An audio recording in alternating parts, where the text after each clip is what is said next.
investigated reported disturbance at Acer Plaza? 10-4 dispatcher, verify address. That's Acer Plaza. Repeat, Acer Plaza.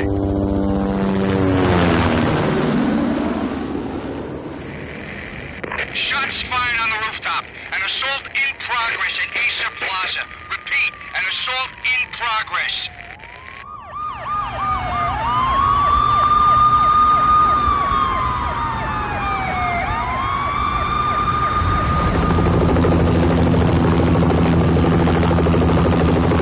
It's a war zone down here. 1085 dispatcher, need additional units. Additional units now. Officer in danger. Officer in danger. 10-5, please repeat. 10-5, all units, emergency. Officer in danger, Acer Plaza. Repeat, Acer Plaza, all units. They were all dead.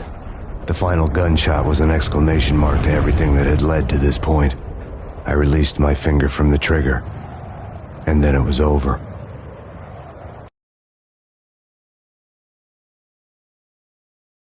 To make any kind of sense of it, I need to go back 3 years. Back to the night the Payne started.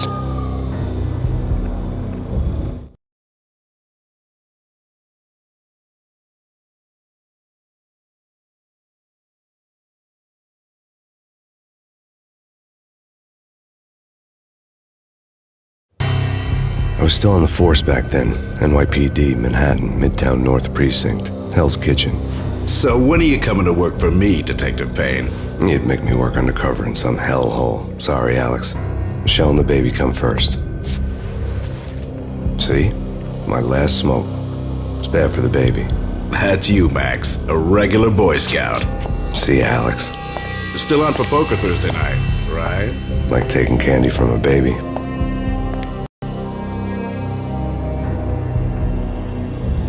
Life was good. The sun setting on a sweet summer's day, the smell of freshly mowed lawns, the sounds of children playing, a house across the river on the Jersey side, beautiful wife and a baby girl. The American dream come true. Honey, I'm home. But dreams have a nasty habit of going bad when you're not looking.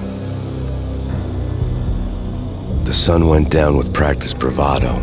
Twilight crawled across the sky, laden with foreboding.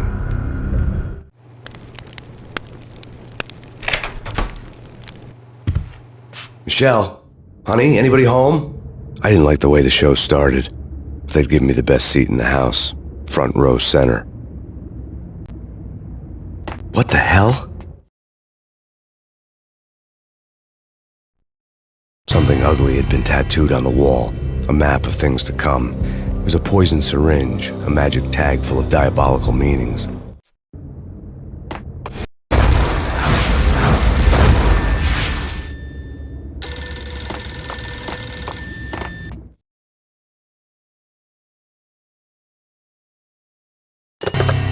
Listen, someone's broken into my house. Call 911. Is this the Payne residence? Yes, someone's broken into my house. They're still here. You have to... Good. I'm afraid I cannot help you. Who is this? Hello?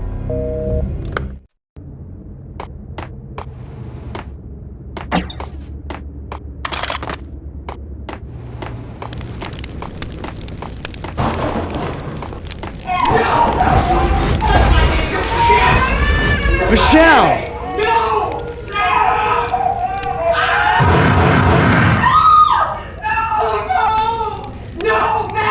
It's coming. Freeze! NYPD, drop!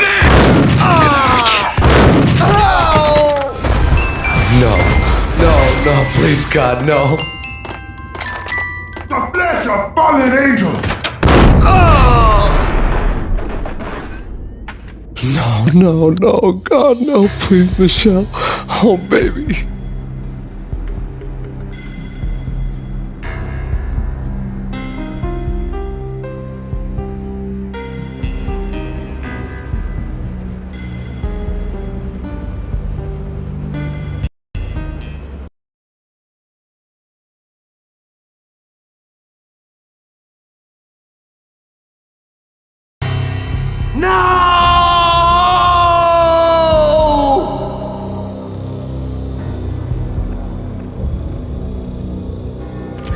That was 3 years ago. Everything ripped apart in a New York minute. The killer junkies had been high on a previously unknown designer drug, Valkyr, V. After the funeral, I told Alex I'd be transferring to the DEA. It took us 3 long years to get a break in the Valkyr case. Then, finally, 2 months ago, a dime dropper tipped us off that Jack Lupino, a mob boss in the Punchinello crime family, was trafficking. I went undercover, infiltrated the worst mafia family in New York.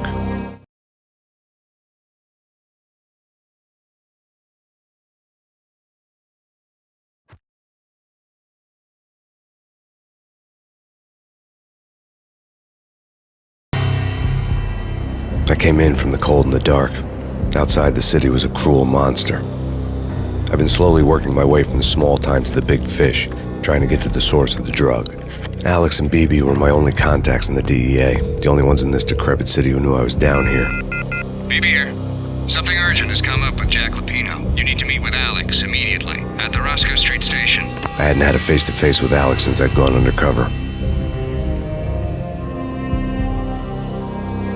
Outside, the mercury was falling fast. It was colder than the devil's heart, raining ice pitchforks as if the heavens were ready to fall. Everyone was running for shelter like there was no tomorrow. It didn't get any better when I got to the subway. The feeling hit me like a point-blank shot straight in the face. Something was not right about this. My Beretta stirred nervously under my coat, but the train doors had already shut behind me, and I was in for the ride. Next stop, Roscoe Street Station, and Alex.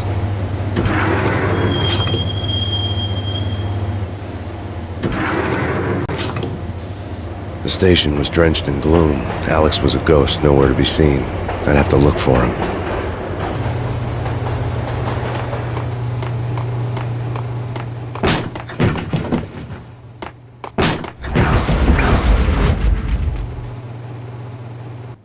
Death was in the air at Roscoe Street. I'd have to find Alex fast.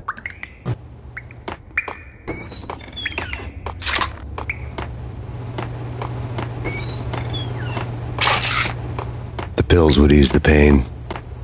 Wasn't Jake supposed to take care of this? He and Mickey are having too much fun taking care of the cop up there. What's the plan? Simple. Gun down every mother-loving bastard that gets off the train. Sweet. Didn't the train go already? No idea. Let's just wait and see.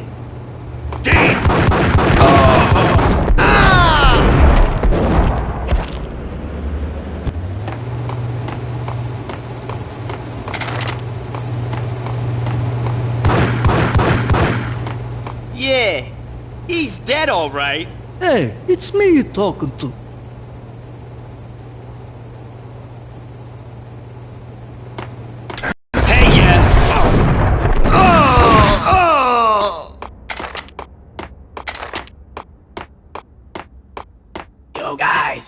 Yo, guys, hey, we're getting around. You hear me?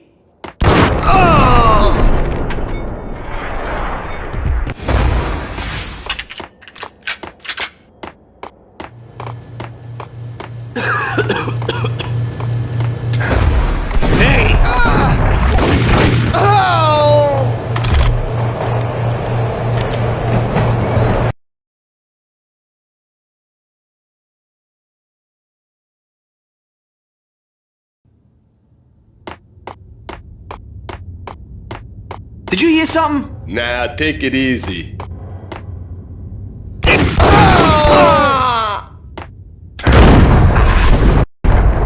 for Alex, I had ended up in the middle of a big-time crime operation.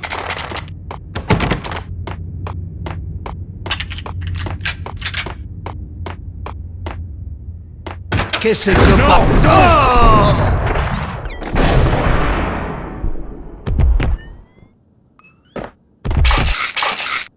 You saved me, man. What's going on here? A massacre. These armed thugs just appeared from nowhere. We need to get help. I can make the call from the control room 1 floor up. Can you take me there? Sure, sounds good. Follow me.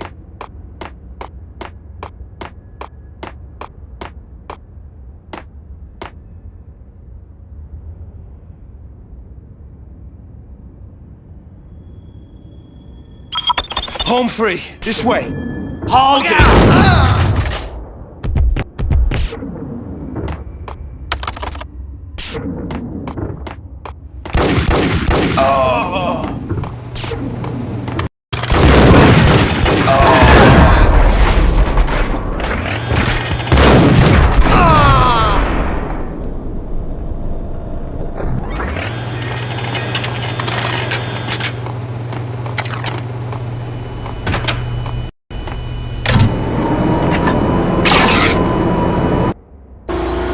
train lit up like a Christmas tree. Power was back on.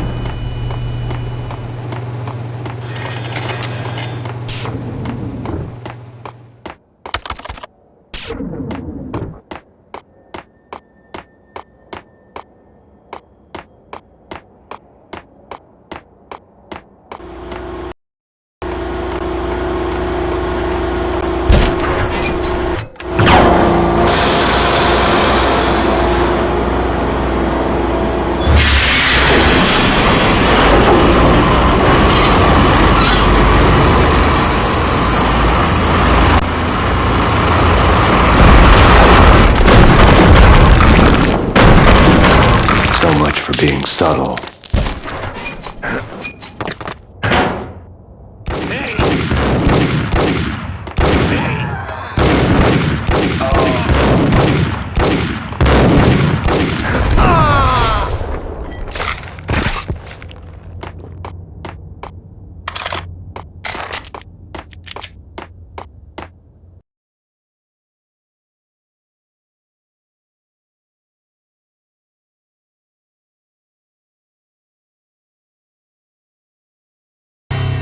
The rusty door led to an abandoned part of the station, closed off since the early 40s. Something big was going down at Roscoe Street. Maybe that's why Alex had wanted to meet me here. Maybe not. One way or the other, I was gonna find out.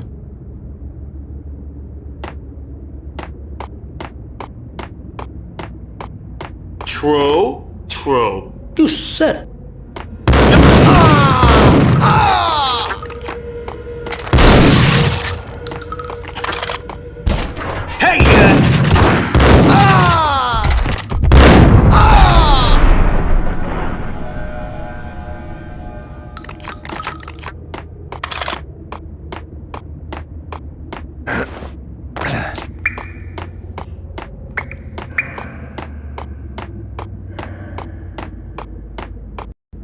Like Lapino. Now that's spooky. Jack Lapino, yeah, spooky. But also, it's like the failure count is rising. Yeah, I wouldn't joke about it if I was you. Yeah? The station's not secured. Someone decided to play hero upstairs. That's all we need.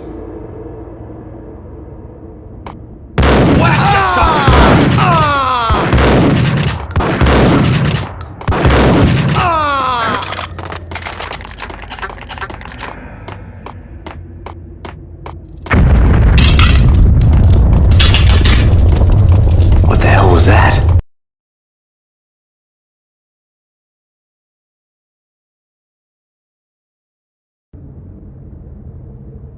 Hold on here. Give me the detonator. What are you...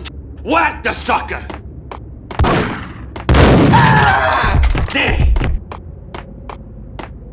Hold it!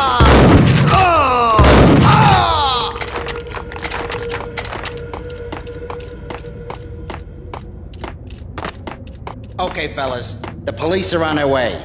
New York's finest are gonna be here soon. So stick to the plan. We've got our own private exit route. In and out, do your thing. Wham bam, thank you, man. Get him!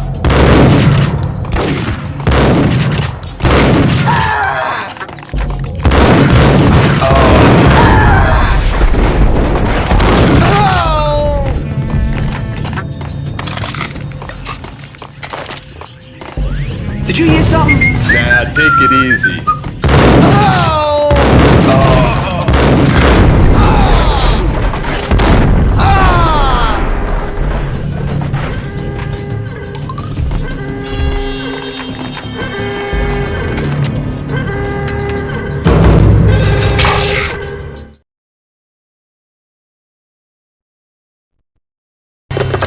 We come to you now live from the crime scene. Who is this? Right back at you. This is Deputy Chief Jim Bravura from the NYPD. You are to cease your criminal activities and surrender immediately. Sure thing, Jim. Me and the boys have been talking and everyone's real sorry. They'll never do it again. Who the hell is this? Being placed at the scene of a bank robbery wouldn't have tipped the odds in my favor.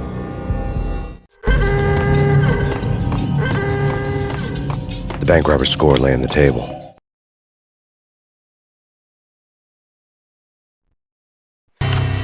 The bank robbers have been after Acer Corporation bonds. The Acer success story had recently been on every channel and on the cover of every magazine.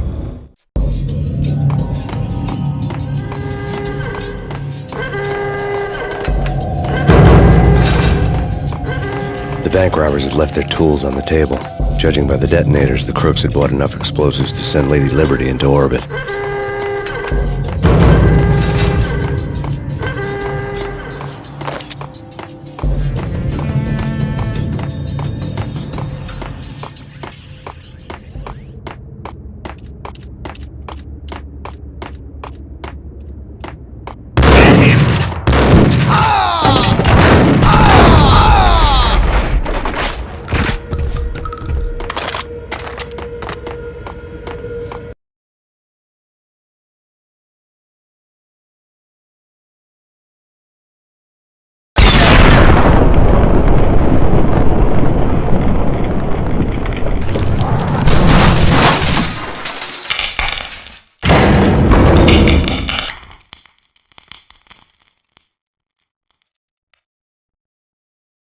Hold it!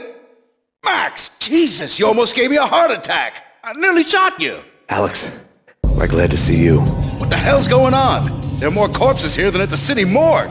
It's an armed robbery, a tunnel job straight to the Roscoe Bank vault through the old station wall. Is this why... this is Lupino's gig? This is Lupino's doing? Lupino's men? Really? You sure know how to pick a place? Can you get through? No, it's locked. We gotta get out of here. If it's Lupino, it's... Alex? Alex!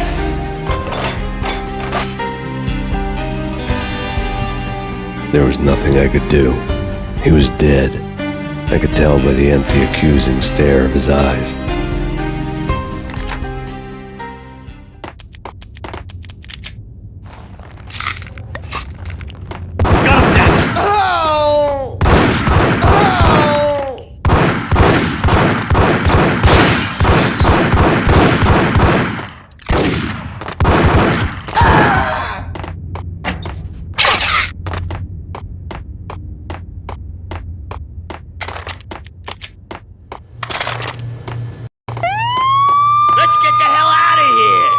What the hell?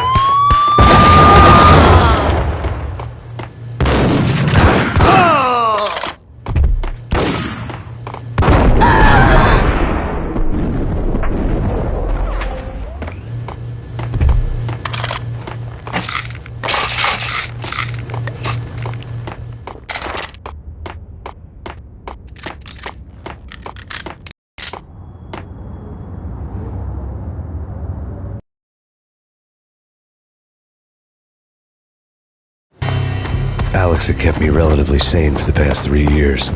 Now I didn't know how I felt. Somehow he had stumbled upon something big and ended up stepping on Jack Lupino's toes.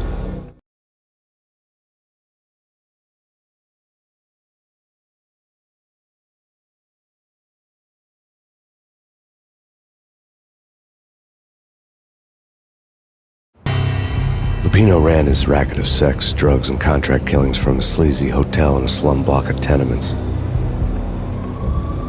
The NYPD was closing in. I could hear the sirens.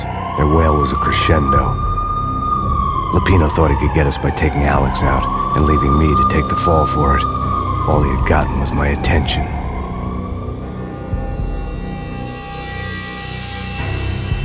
I went for the hotel first. It was a sad old thing with flickering lamps and faded colors, cheap mobster punks and tired-eyed prostitutes.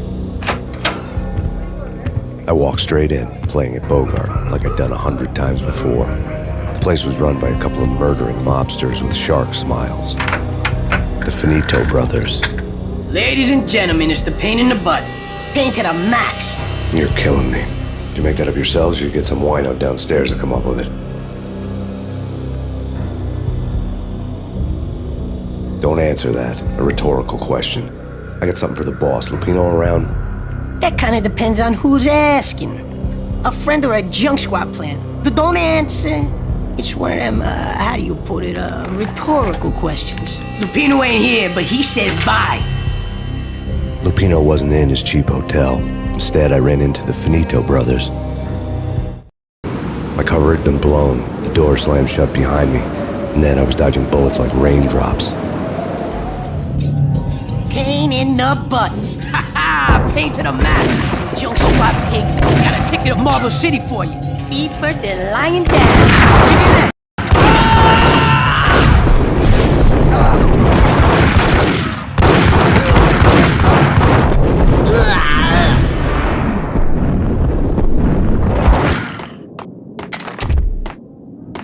A letter on the desk caught my eye.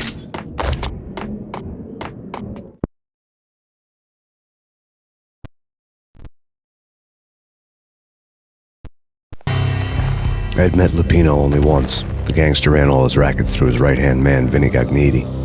Gagniti was a high-strung whiner on the verge of breaking apart, like an overamped Energizer bunny.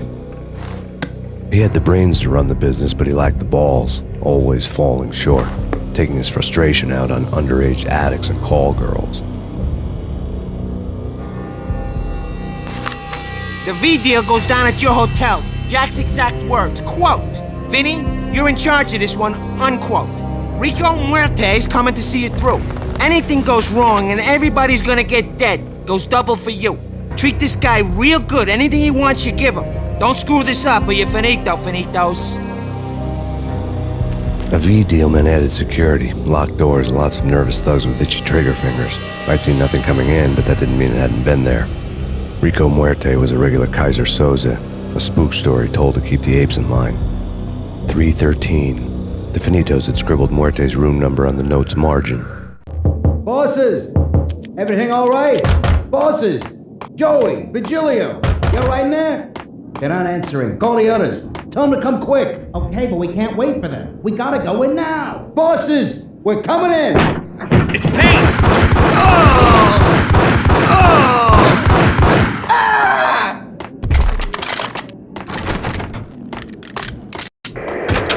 The NYPD has been out on Max Payne.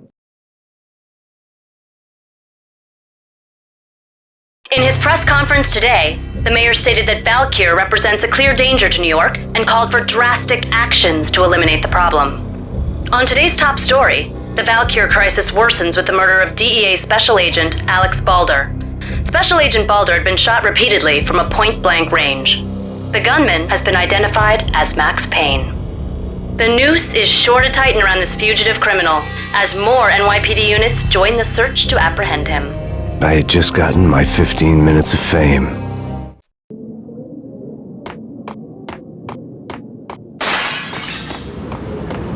Yeah, something's wrong with the bosses. Payne's there and they're not answering. Let's go already. Payne's gonna pay in spades. What the?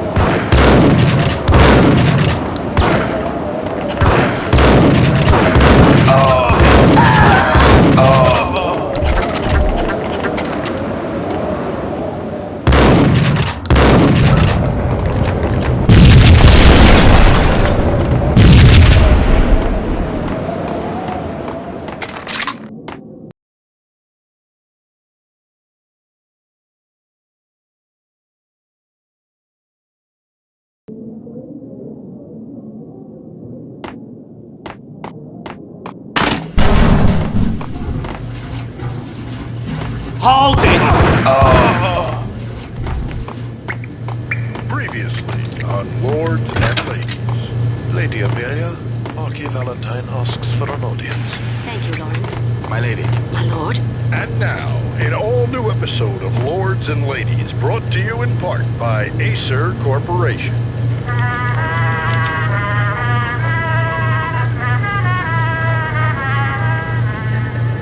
My lady. My lord. My lady, there is a matter of great importance I must bring to your attention.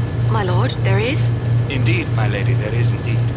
From the very first moment we met, upon that distant forest path, there has been sunlight in the autumn leaves blazing like the colors of your hair.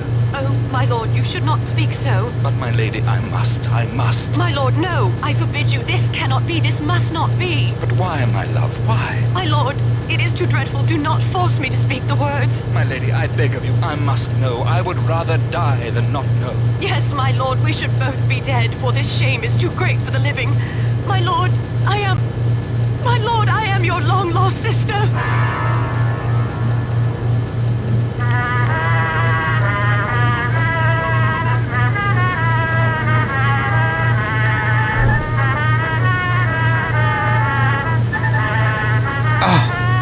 Lady Amelia, so tragic. Will they ever get together? Hey, yeah. Oh! Oh! Ah!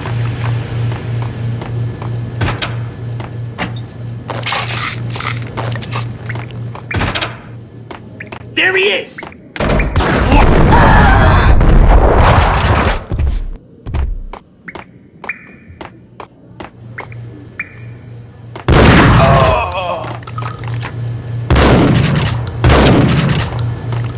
Piece of crap! Oh, careful, it might kick back. Dee-dee-dee-dee-dee, killer vending machine. You talking to me? Tough guy, scared.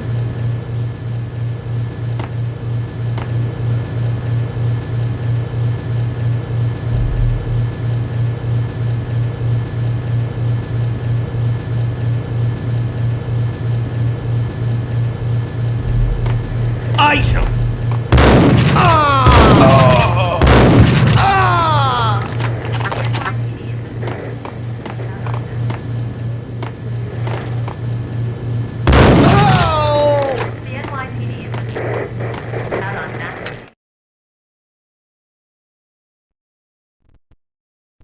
Tonight, the city's fight against the nightmare drug Valkyr took a turn for the worse, as DEA Special Agent Alex Balder was found brutally slain at the Roscoe Street subway station.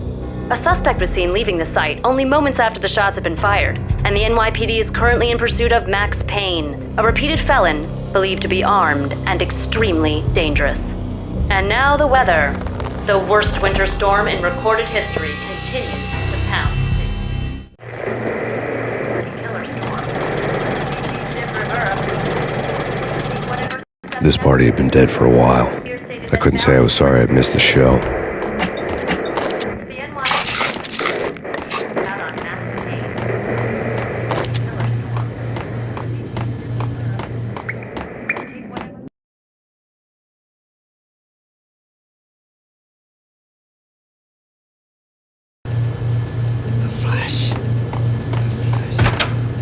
Got him!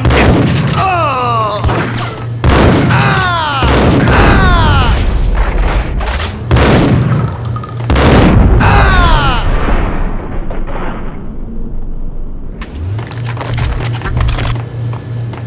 I'd found Muerte's room. Muerte had received a letter.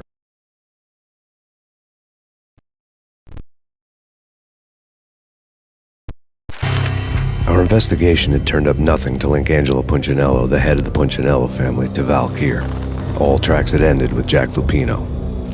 The letter in Muerte's room was signed by the Don himself. It was the first hint that the Kingpin knew what was brewing inside his syndicate. The trouble you got into after the Chicago screw-up. The Punchinello family bailed you out. You have been waiting for a chance to pay us back. One of our trusted boys has a monkey the size of King Kong on his back. We need your special skills for backup on a major deal. Collecting evidence had gotten old a few hundred bullets back. I was already so far past the point of no return I couldn't even remember what it looked like when I had passed it.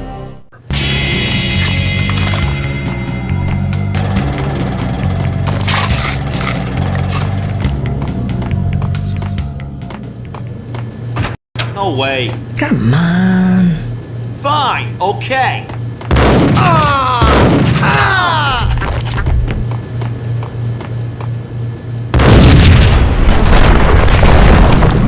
Damn! Told you. God damn! I thought it was a bomb for sure. Nah, the Russian wouldn't dare. This has been waiting to happen. I thought it was a bomb. Hey! Ah! Oh! Oh! The hooker had left her diary.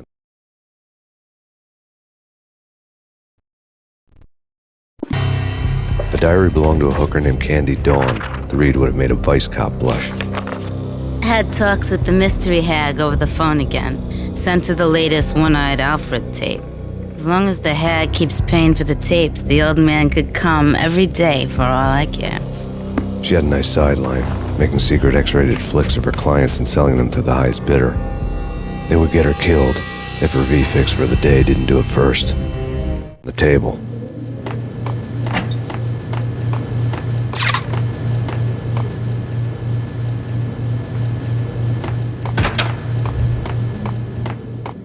What the hell?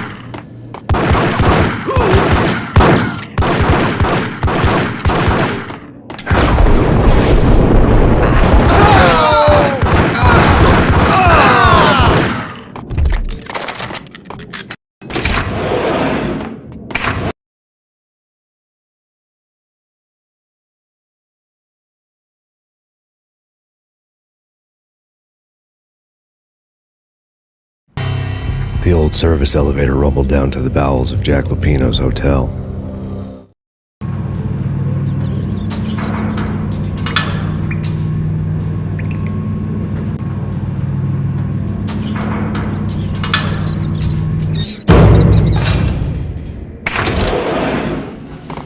It was freaking crazy. The cops were doing a full-scale siege next door. More traffic than rush hour. I mean, bleeding bastards running back and forth, Ronnie and Jimbo to throat, and in the middle of all this, there we were. I didn't give a damn, just going with the flow. So what happened? Nothing happened. We got the explosives, dumped the cargo, we were home free. Jesus.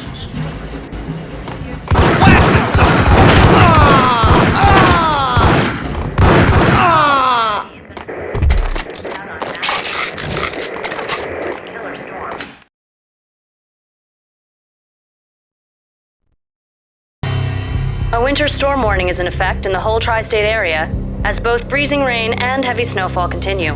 Many roadways are already closed, and people are advised to stay indoors. The severe blizzard has ravaged New York for 3 days now, with no end in sight. We'd been snowed from the start in the Valkyr case. The forecast said there was plenty more where that had come from. But the snowbound city was on my side. Less chance of innocent bystanders getting caught in the crossfire.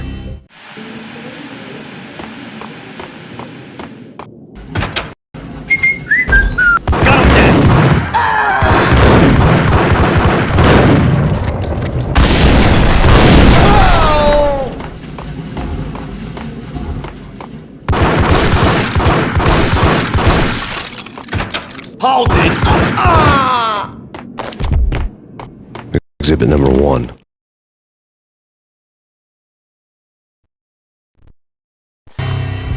A dead man tied to a chair lay on the boiler room floor. Captain Baseball Bat Boy has an unbeatable track record in superhero death matches. But a 6-pack of root beer gets me every time. The murder weapon was a baseball bat, now lying in a pool of drying blood next to a newspaper folded open on a Captain Baseball Bat Boy comic strip. A newspaper. Take vampire movies. Why are they always set in LA or Mexico? They can't even get a tan. If I was a bloodsucker, I'd move to the North Pole. Winter's one long night. Yeah, and what would you eat? Suck blood from penguins? Nah, Eskimos, man, Eskimos.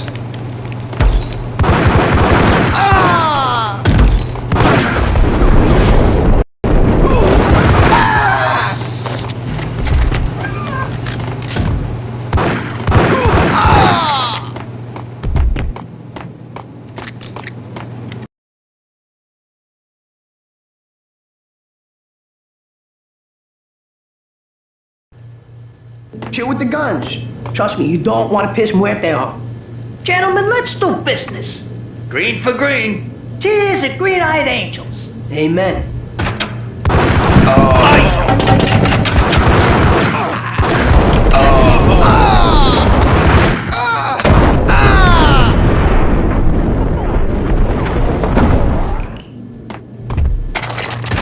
A lifetime ago, this would have gone down as a narcotics arrest. The transparent cylinders glowed green, full of Valkyr. It was dirty money. There was a key on the table.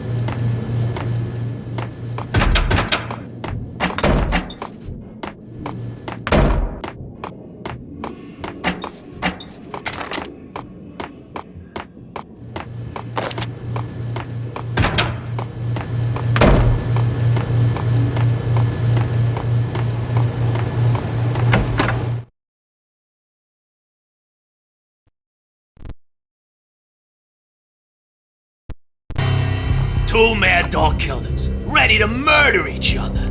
They step into the next room, and I'm thinking, now they're gonna do it. But no.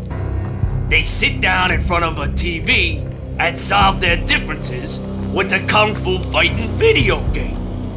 I tell you, Candy, I was so depressed, I strangled them both with the video game cables.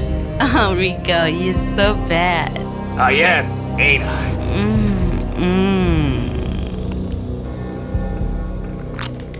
Rico Muerte, big-time hustler. Who the hell? It's that cop. Muerte went for his gun. Do something. It's Payne.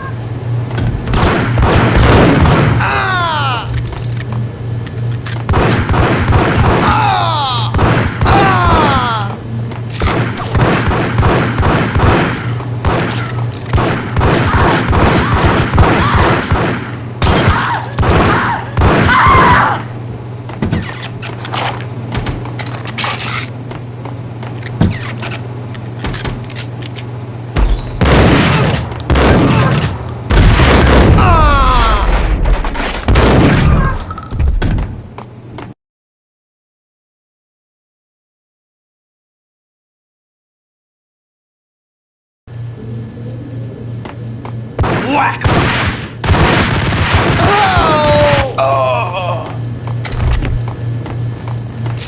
The antique switchboard was still in use.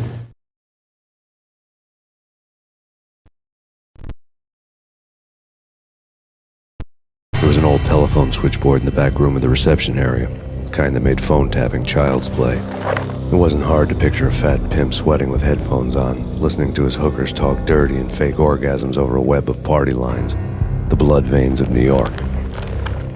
Right now, there was a different set of moans and groans going on. Boss, Cornelia, this is Max Payne. He came, started capping us. He killed him. Are you freaking kidding me? He's just one lousy cop. You better be freaking kidding me. Whack him. What's the freaking problem? Hello? Answer me. Hello? The word was out. A deadly virus released into the city's corrupt circulatory system. Something wicked this way comes. Max Payne at large.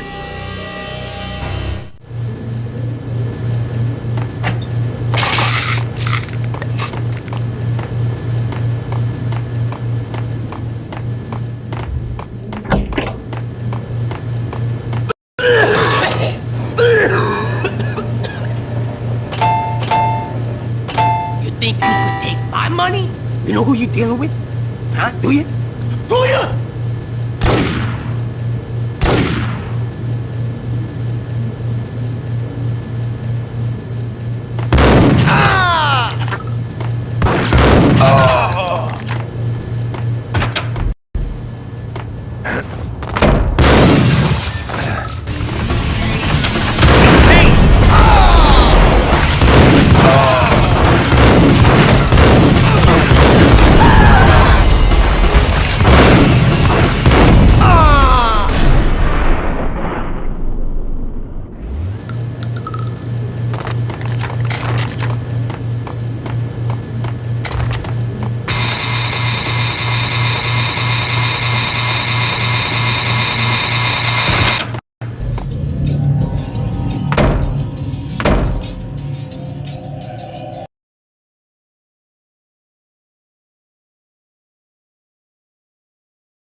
Turn around, walk away, blow town.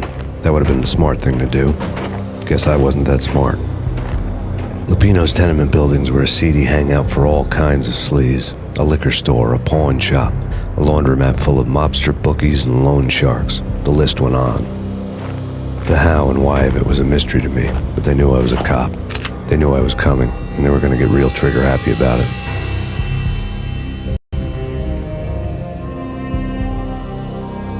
I got to see Lupino's hangout all lit up. A bomb went off, turning snow into liquid gold. A pillar of fire lifted the remains of a car straight up into the air. The flames were highlighted on the hood of a black Mercedes-Benz as it coasted down the street real slow, as if the driver didn't have a worry in the world. I got a good look at the man riding shotgun. It was Vladimir, the head of the local Russian mob, the fly in Don Punchinello's soup. The ringing in my ears was the sound of a mob war being waged.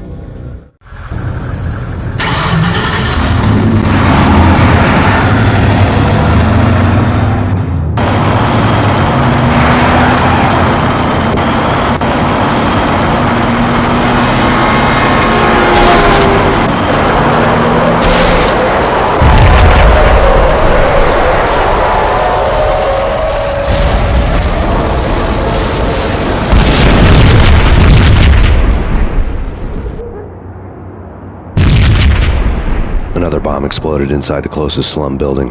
It was a lucky break. The goons inside were spooked, but luck always came with a price tag.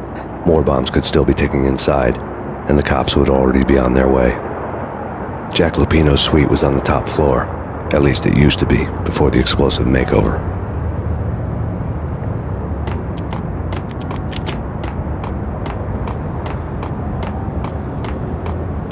I don't know, man. I don't know about this. Quit worrying, Think of it as Christmas. The Russians are with Santa.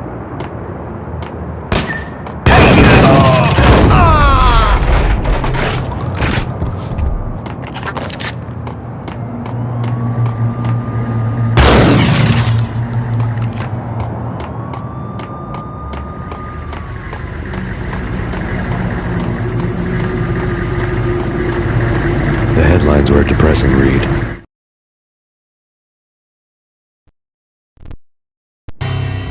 The headlines were screaming bloody murder. The storm was a screaming duet with the approaching prowl car sirens. It was all a scream when you were down for the count and wanted for murder.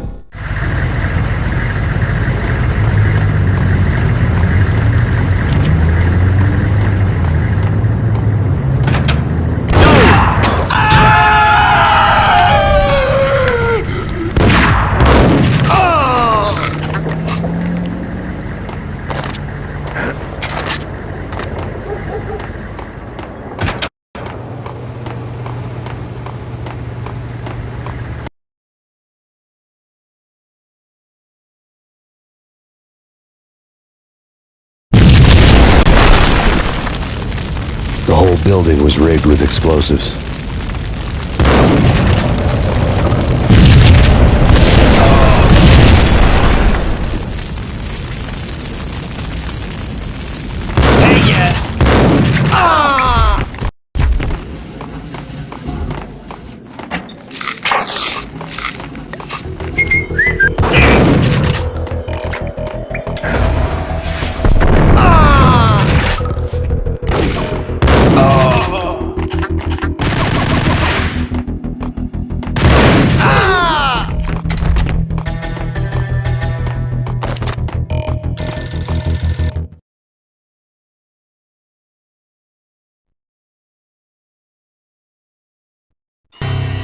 A beaten-up phone in the entrance hall was ringing.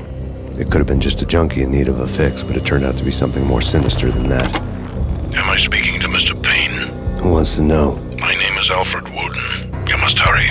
The police are on their way. Tell me something I don't know. They know you're there. How? And what's it to you? I will contact you again. The cops arrived, sirens singing in the off-key harmony of a manic-depressive choir. I had a few minutes while the SWAT team would go through their usual routine. By the time they busted in, I needed to be long gone.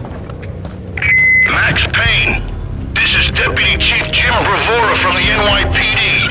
Drop your weapons and come out with your hands above your head. That's bad. That's bad. You think? Yeah!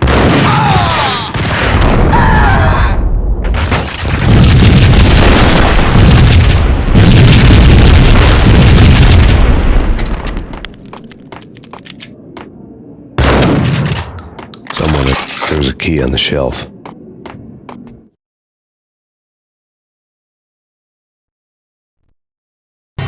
Suddenly it all made sense. The bombs, the Russian mob boss making an appearance in person. Gagniti was his usual self, all talk and no walk. After our hit, the Russian has only a couple of guns left, and they can be bought. There's no freaking way he has the guts to try anything after that. As it turned out, the Russian had plenty of guts. One thing you could count on, you push a man too far and sooner or later he'd start pushing back.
The bombs had destroyed all the stairs up to Lupino's office. The alternate route led there by way of adjoining rooftops.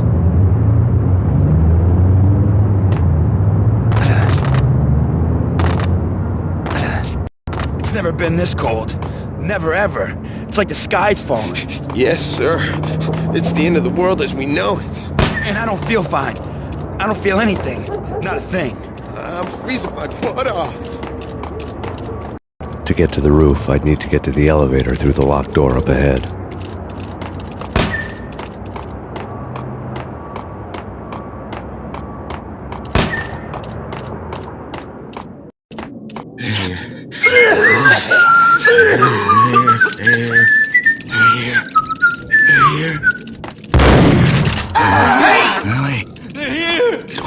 I think I died. Think I'm dead. I'm gonna die.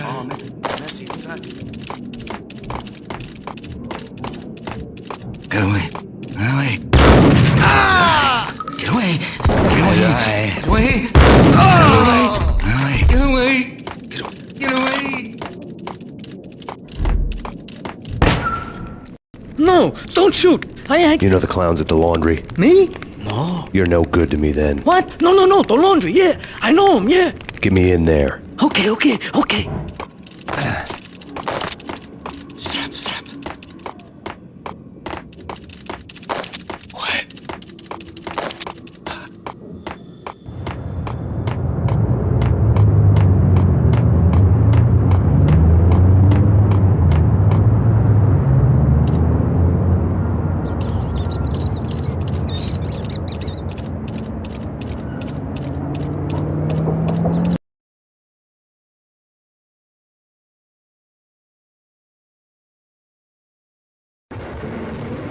It's me. Open up. Let me in, quick. Not so fast. The password. John who? Come on. Okay, John Woo. All right. Come right in. It's a...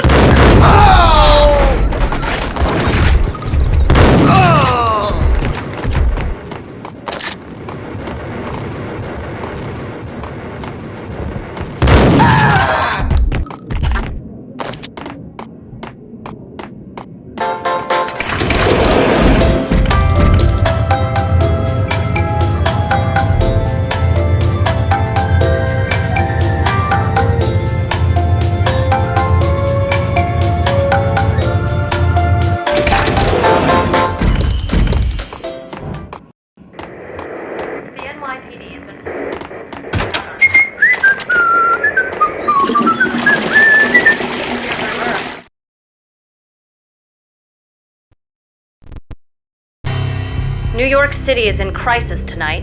with reports of Valkyr-related gang war in the streets of the Bronx.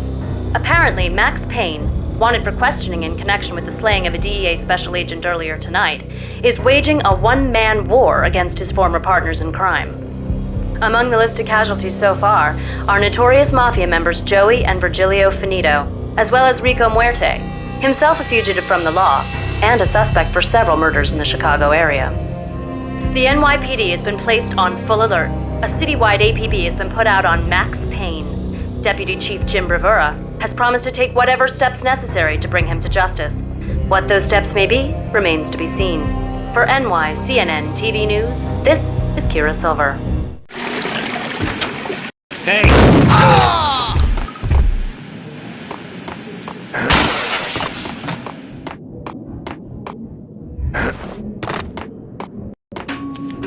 This week on Address Unknown. I don't want to go there. It's the last place I'd want to end up. But that's where I always end up anyway. Only, it's not me talking to the pink flamingo, but someone who looks the part down to the finest detail, except that he's evil.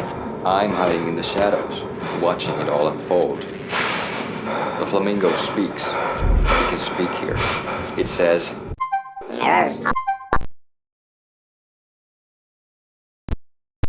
and television. That's mirrors are more fun than television. Somehow I know this, just don't ask me how.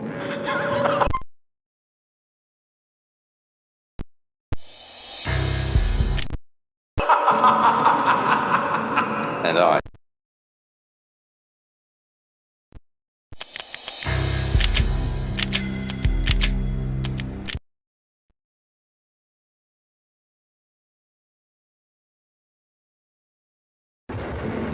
It's me! Open up! Let me in, quick! Not so fast. The password. John who?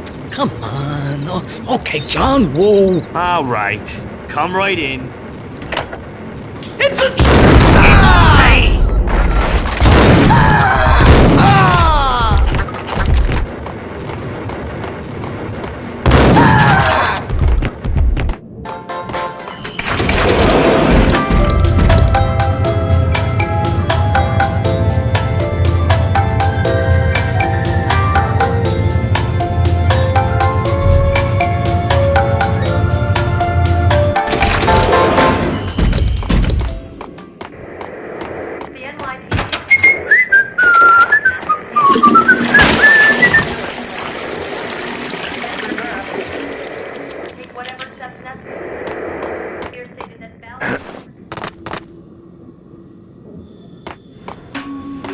This week on Address Unknown.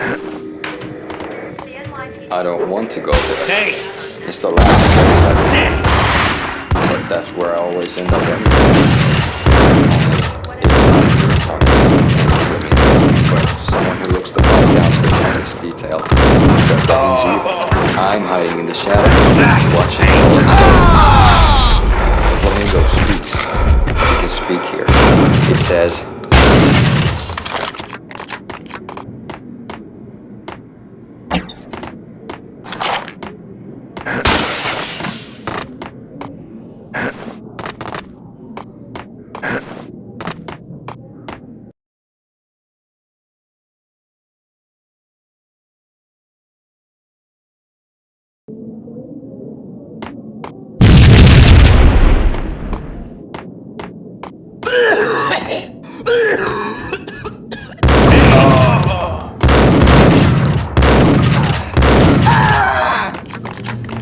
Red, blue, or green? It's always red or blue in the movies. So, green? No, not the green.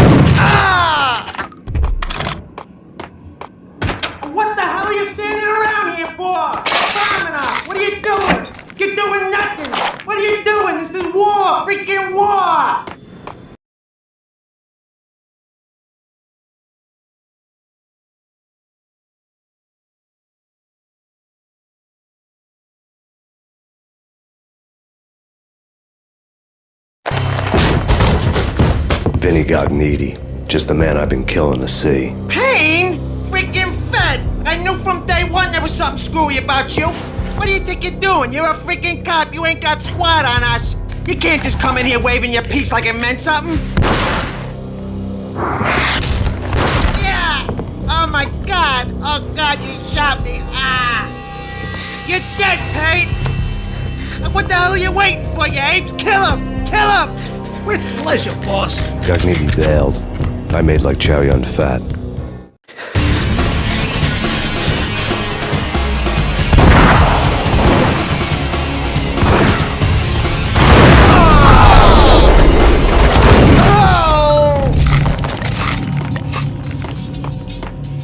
A crumpled letter.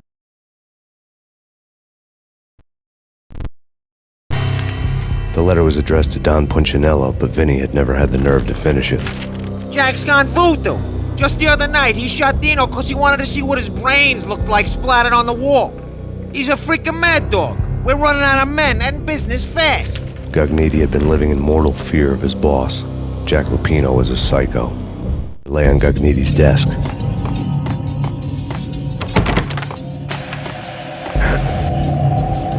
Vinny Gognitti was running scared. He could run, but with a bullet in his stomach like a broken bottle of Tabasco, he was quickly running out of time. He knew where his boss was, and I wanted to square things up with Jack Lupino. Gognitti would be moving fast. I don't know about angels, but it's fear that gives men wings.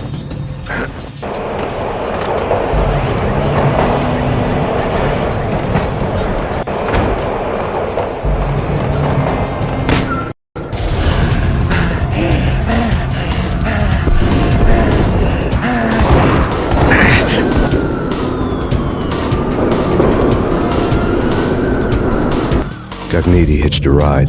To catch him, I'd have to follow his lead.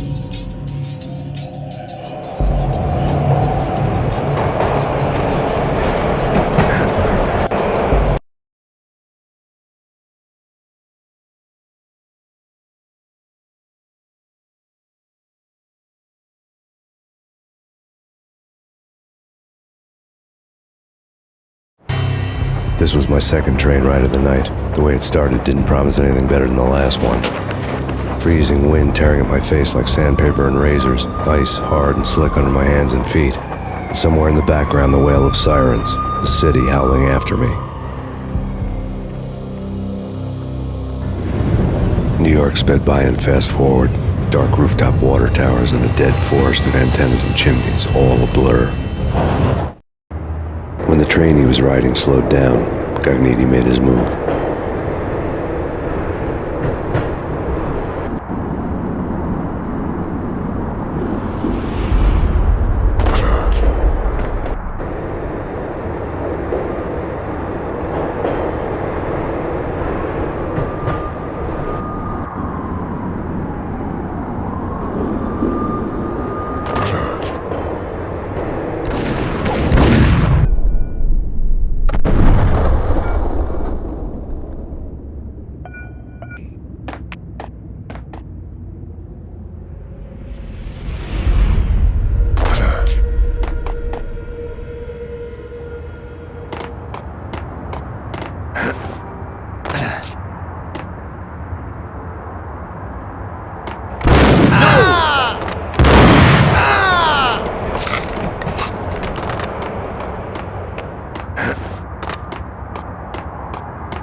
What the hell?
Max Payne has nowhere left to go. We are very close to capturing him. You'll get a full statement then. Right now, I've got better things to do, ma'am. That was Deputy Chief Jim Bravura from the NYPD with no further comment at this time.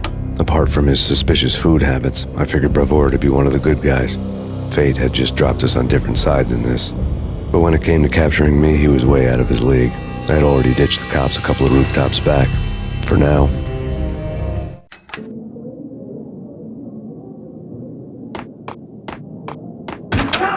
I can hear you.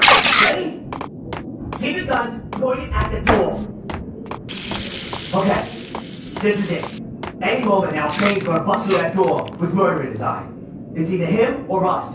I, for one, am gonna pump the SOB so full of lead, they'll need a forklift to carry the coffin to the grave.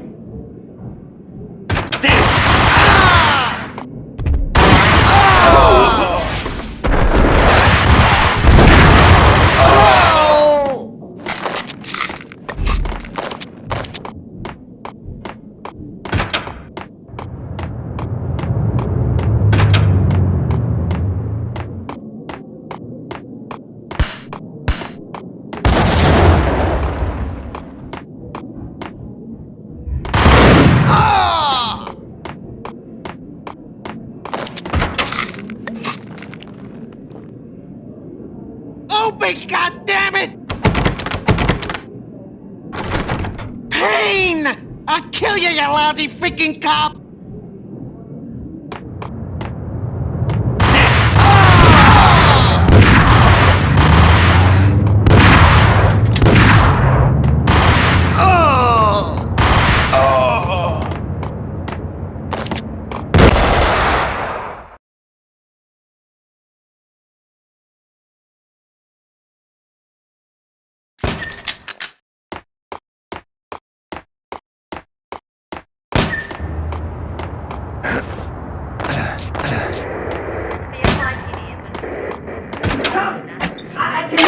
Ready?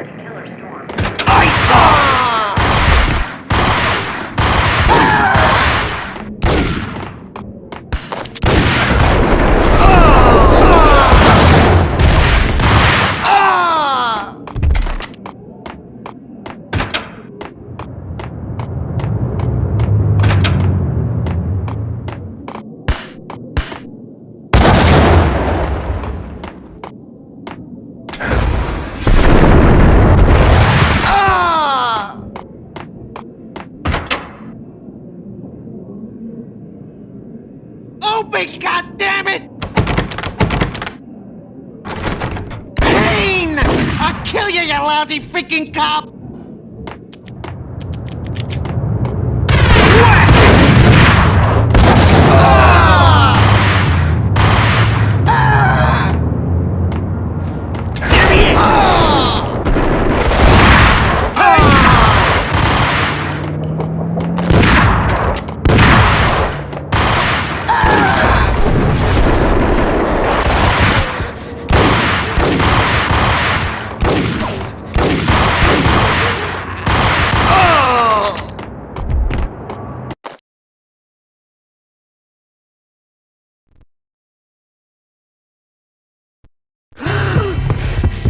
Gognitti ran out of steam in a dead-end alley with steam boiling out of the sewer grates like all the fires of hell were burning high beneath us.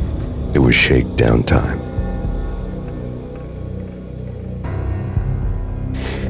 Where's Lupino? Screw you! Bad start, Vinny. Police brutality! I rate pretty high on that. You can't just hurt me in cold blood? Just keep telling yourself that. Listen good, Candyman. I'm not gonna be anybody's fall guy. I want to know where your boss is hiding. There was no glory in this. I hadn't asked for this crap. Trouble had come to me in big dark swarms. The good and the just were like gold dust in the city. I had no illusions. I was not one of them. I was no hero. Just me and the gun and the crook. My options had decreased to a singular course. I'll tell you, just don't hurt me no more. Lupino's at Ragnarok, the nightclub. Book me, take me in a home into the freaking jail, just don't hurt me. Your rights will be read at your funeral.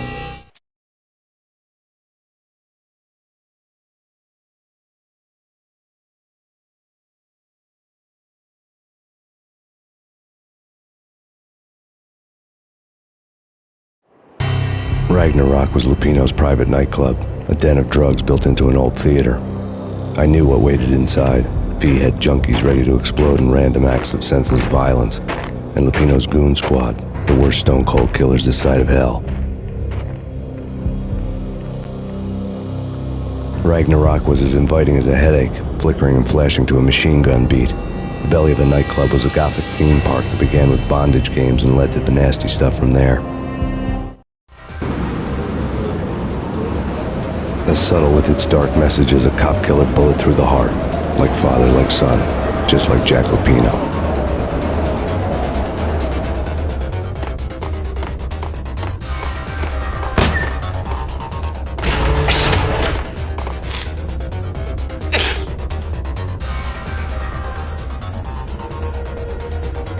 Get him!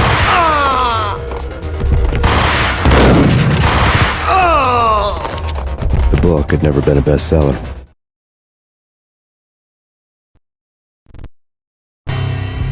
Given the setting, I was surprised to find that somebody had been passing time reading. The paperback was entitled, The Age of Murder and Storm. The blurb on the back mentioned Norse mythos and Ragnarok, the end of a Viking world with a terrible winter that covered the earth in ice, when vile crimes were rampant and all humanity lost. I could see how somebody impressionable might get it into their head that we were at the end of time.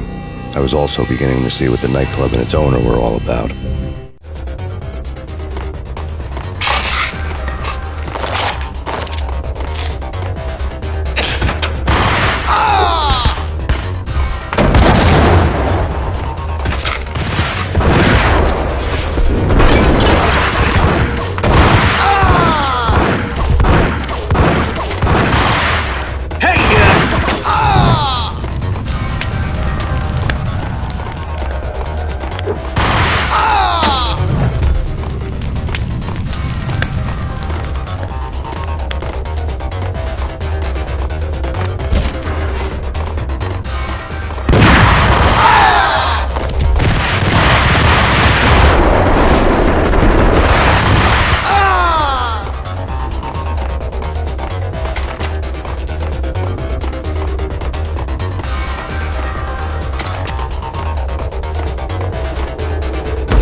books on the occult had been piled on.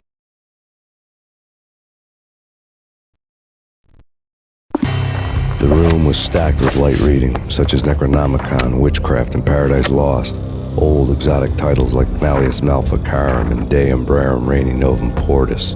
Books with pentagrams on their covers, all dealing with the occult and the infernal, lying between stacks of horror videos and a couple of Ouija boards. The only thing I could take seriously was the thought of Lupino taking it seriously. He had been spending a lot of time getting intimate with the guy downstairs. The table.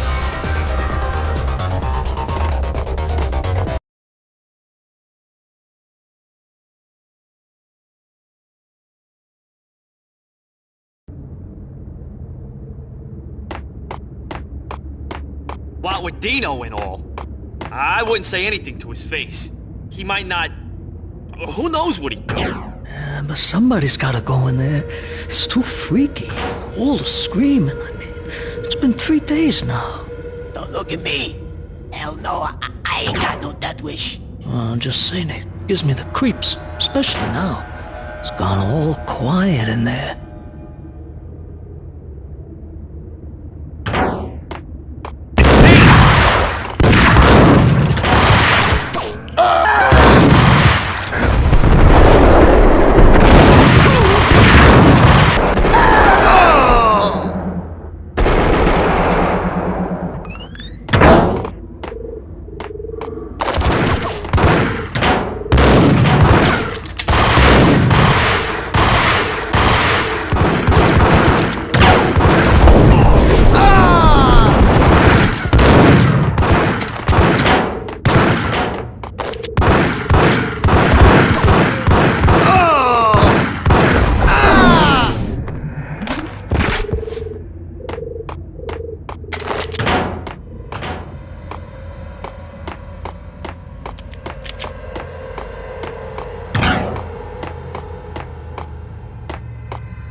The backstage area led to Lupino's inner sanctum. The hot air inside was like an invisible wall, thick with incense and something else, a sickly sweet smell that made you gag. This was the rotten core of the Big Apple. Lupino lurked somewhere ahead, like a spider at the center of his web, waiting. The vapors in the air started to make my head swim. Torn pieces of a letter lay scattered on the sofa.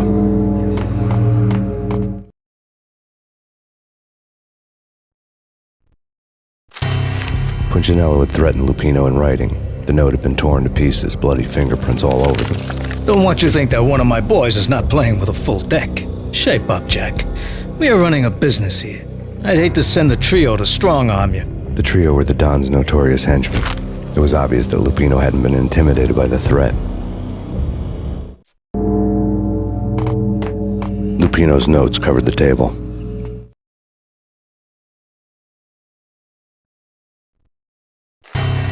Jack Lupino was crazy, all right. The table was scattered with notes of demented arcane nonsense written in rusty blood, a mishmash list of demons, devils, and dark gods evoked. Beelzebub, Asmodeus, Baphomet, Lucifer, Loki, Cthulhu, Lilith, Hela, blood given to you all. He was after that old Faustian deal, your soul for power and fortune. Just sign on the dotted line with your blood. Lupino's notebook lay on the pedestal.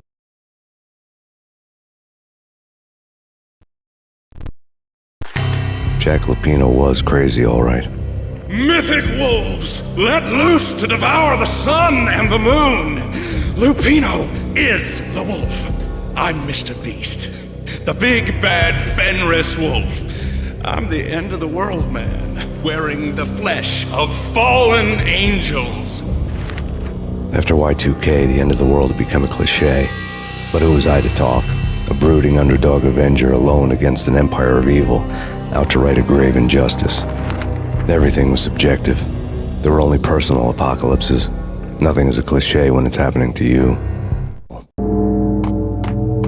The flesh of fallen angels! Come to me all! Astaroth, Beelzebub, Asmodeus, Baphomet, Lucifer, Loki, Satan, Cthulhu, Lilith, Hela! Blood to you all! Secret, living under the skin of reality. I've seen it. The corruption of flesh.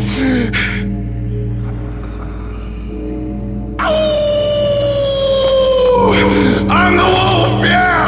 I am the wolf! Hey, it's close. It's coming. You have come.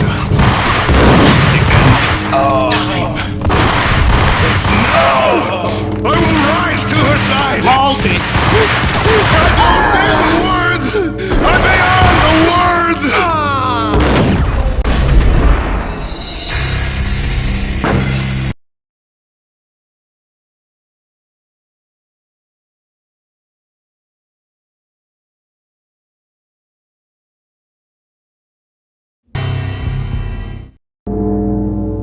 This was the rotten core of the Big Apple.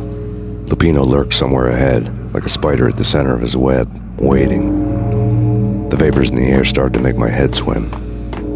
The flesh of fallen angels! Come to me all! Astaroth, Beelzebub, Asmodeus, Baphomet, Lucifer, Loki, Satan, Cthulhu, Lilith, Hela! Blood to you all!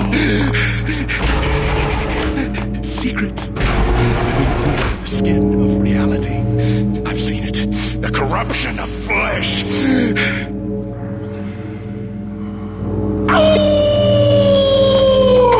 I'm the wolf, yeah! I am the wolf! It's close. It's coming. You have come. A witness to the end of time. It's now! I will rise to her side! I don't need the words! I'm beyond the words!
I had known there'd have to be a catch in it somewhere, and this one was the Empire State Building of catches.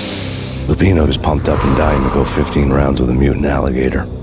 And then he started this spooky monkey talk, straight from a bad dream. Mine. I have tasted the flesh of fallen angels. I've tasted the devil's green blood. It runs in my veins. I've seen beyond the world of skin, the architecture of blood and bow and arrow. Death is coming!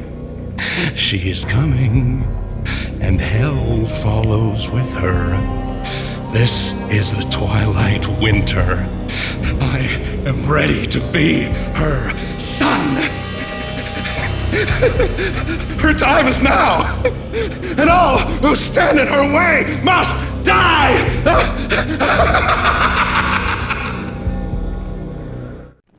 Die!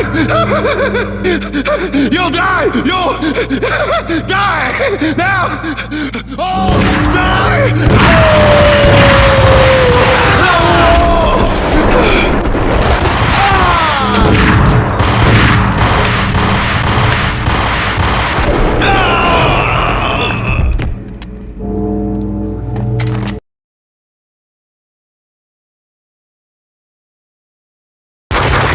Lupino finally went down.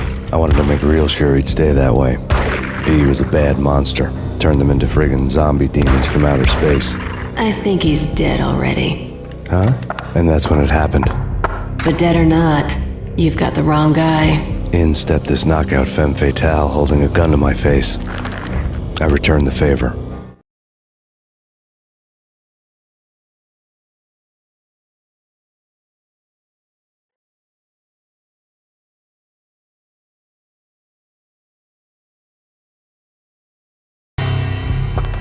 Lisa Punchinello. Lisa Punchinello was the Don's wife. Mona Sachs.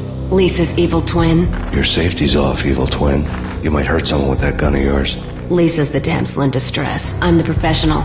I'd blow you away without batting an eye. Sure, and you can check out my credentials splattered all over this joint. Jack couldn't have framed you. Not the state he was in. We're after the same slime bag. Angelo Punchinello's the one who murdered your friend and framed you with it. You know this for a fact? I've got my sources. I don't have a clue these days. I just shoot them as they come. Who put a contract on the Archfiend? This one's mine. I hate the guts of that sadistic wife-beater.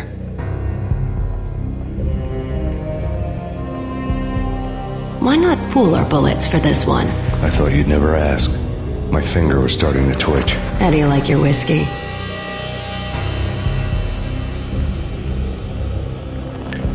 I'm easy, as long as you don't try to slip me a Mickey. You're a real angel, Max. It was good stuff.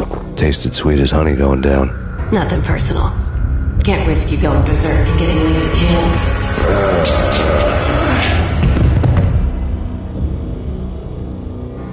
The nightmare was always the same. Violent shapes moving in darkness, old and ugly. The killer's mad laughter was a riddle filled with wicked innuendo. Somewhere, the baby was crying.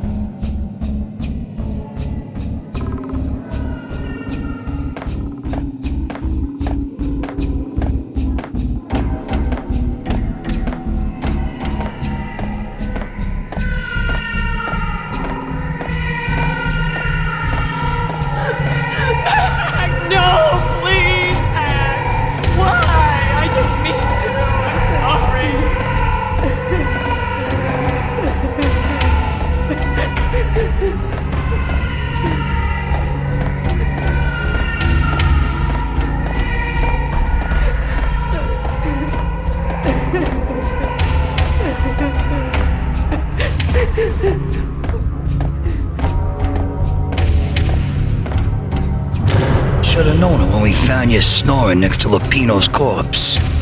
A comedian, huh? The pictures were filled with...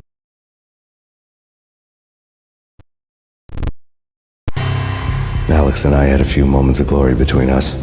Crime-fighting comrades, the best in NYPD DEA collaborative team. Good-hearted macho bullshit like that. I would have given anything to have him here as my backup. No such luck. No luck at all. Old times.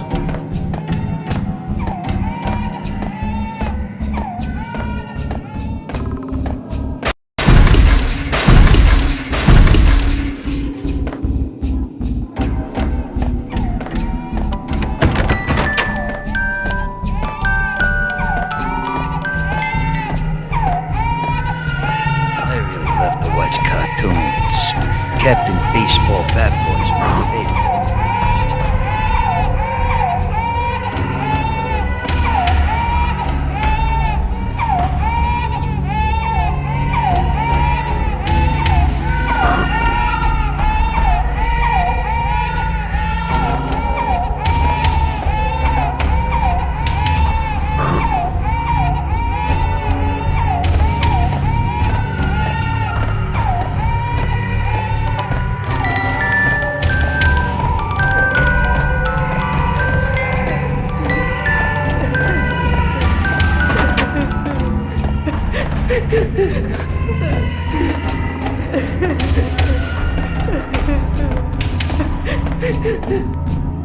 Slice him, dice him, shoot him full of holes, blow him to bits, vaporize him, disintegrate him.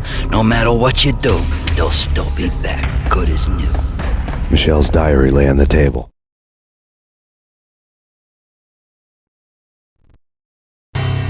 Michelle was working part-time in the district attorney's office.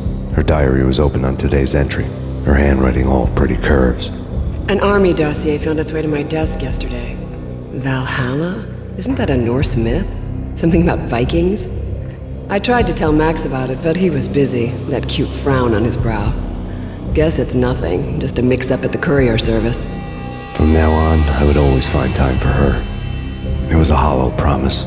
Too little, too late.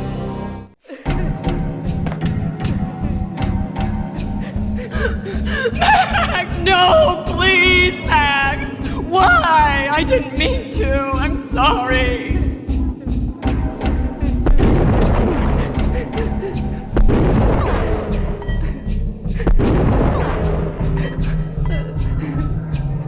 Murderer! You killed her! Nothing like that ever happens in the real world.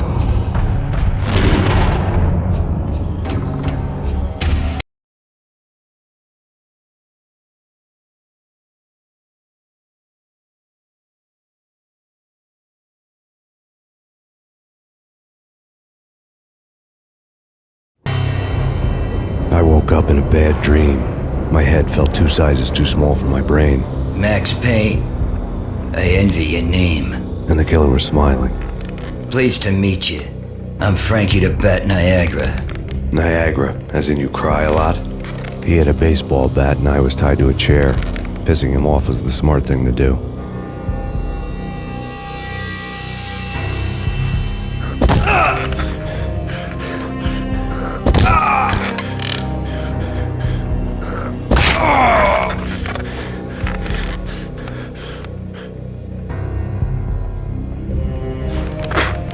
Nothing wrong with a little laugh now and then. Take me, for example. I love to watch cartoons. Cartoon violence is a fascinating thing. Let's take a break. I need to take a leak and maybe grab a cold one at the bar. Don't worry. I'll be back to finish this off. And then, it's checkout time. You play, you pay, you bastard. He swaggered out, and the door clanged shut behind him, locks clicking into place.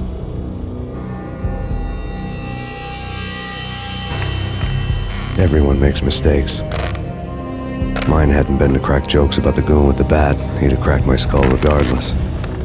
It hadn't even been to trust a girl with a gun. I had blindly gone after the first bad guy on my hit list when I should have been aiming further up the ladder, at the head of the Punchinello family. I couldn't bring myself to be pissed at Mona. Guess I had a soft spot for a pretty face.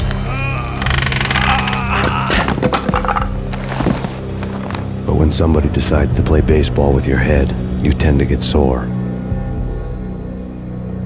They had dragged me back to the basement of Lupino's hotel. I was beaten, bruised, and blue. I felt like the chair I had broken to get free.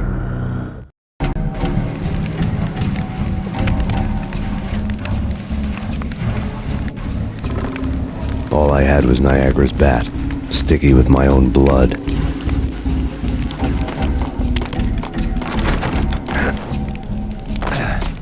Without a gun, I'd be no match for Frankie's men. I'd have to play hide and seek with them.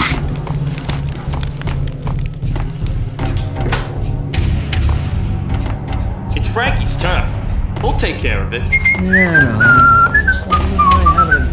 What the?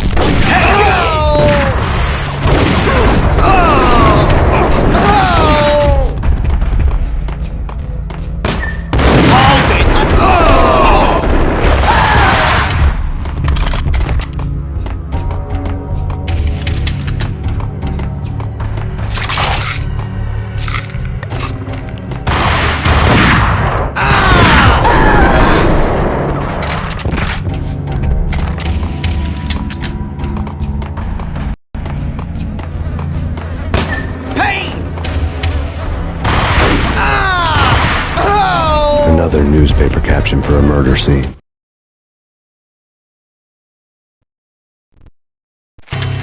Frankie had left his calling card, a Captain Baseball bat boy strip, next to a sewer passage filled with bodies. You'd better not mess with Captain Baseball Bat Boy. Even my arch enemy, Bicycle Helmet Girl, swoons at the sight of me. Aha! There were enough corpses to put a mass murderer to shame.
Things were fast going from bad to worse.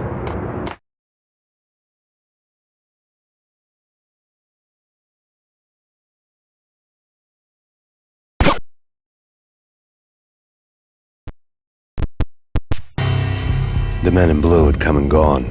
They had decorated the place with chalk outlines and tied it together with yellow tape. The cops who had stayed behind were dead.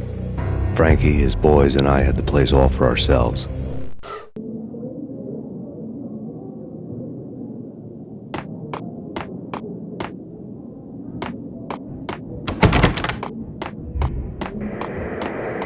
Just forget about it. Just forget about it. Hey, just forget about it.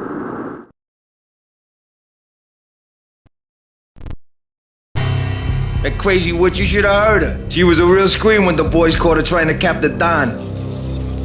Oh, that's friggin' bad. To the trio? That's even worse than what Frankie's doing to that poor bastard downstairs. She's gonna take a long time to die. The mobster muscle on the phone was talking about Mona. Punchinello's trio were nothing but bad news.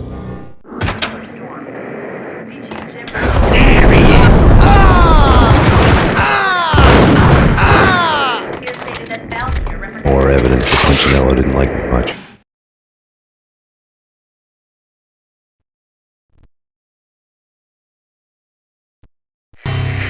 The fact remains that all the victims so far identified in the Ragnarok shooting have been known criminals, many of whom had large doses of V in their blood. Reliable sources say that Max Payne was also among those killed, although no body has been recovered at this time. Reliable sources. That meant somebody thought the Mafia had me, didn't want the cops snooping around anymore. The body would be delivered to them barely recognizable. Case closed.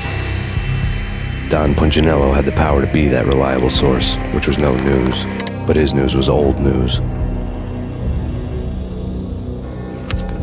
Framing me hadn't been enough. Don Punchinello had put a hit on me. He wanted me dead, and it had been important enough for him to give written instructions to Frankie about it. Max Payne should die like a dog for the trouble he's caused. Frankie, I know I can trust you to give this matter the dedication it needs.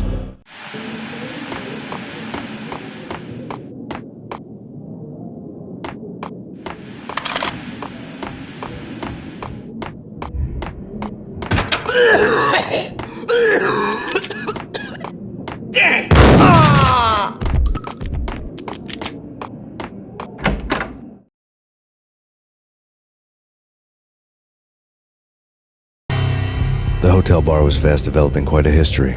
True to his words, Frankie was there, having a beer. Jesus Christ. How the hell did you get loose? Got bored waiting. Thought, what the hell, we could just as well finish this here.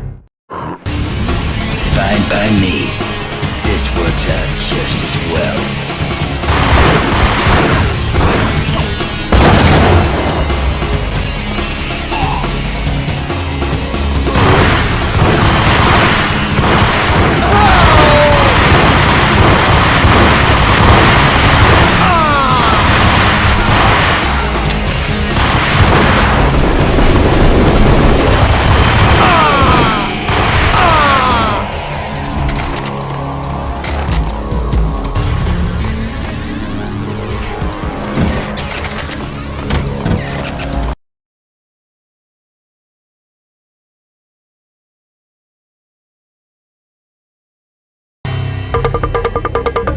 Thank you. You've been a lovely audience. Had enough? I don't play with girls anyway. Unfair!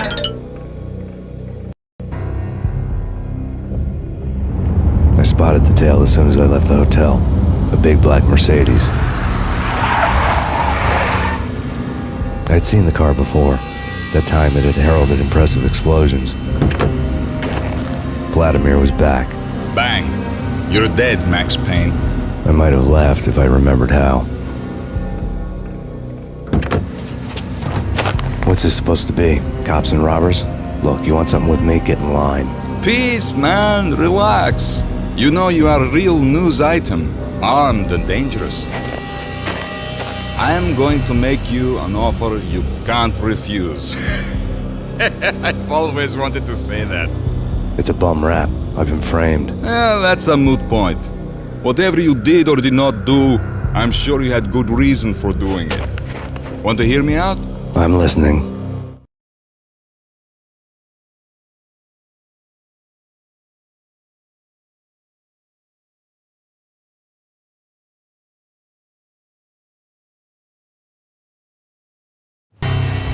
Punchinello messing with V is bad for business all around. But that's not all. There is this guy, Boris Time, used to pull jobs for me.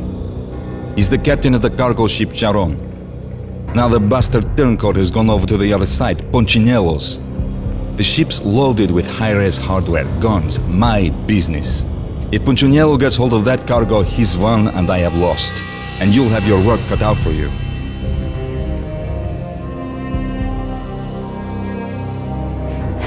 If you want to get to Punchinello, you'll need heavy-duty persuaders. I am just the man to get them for you. Change the ship back under my flag, maybe pop 2 in the Traitor Dime's head while you're at it. You'll get enough guns to start the apocalypse. You in or out? Let's get this show on the road. Vladimir was one of those old-time bad guys with honor and morals, which made him almost one of the good guys. None of us was a saint. The Brooklyn riverfront was a maze of rusty containers, sharp-boned cranes looming up from the snowstorm. On a night like this, you couldn't help but think of the dark army of dead men sleeping with the fishes, cement shoes in line.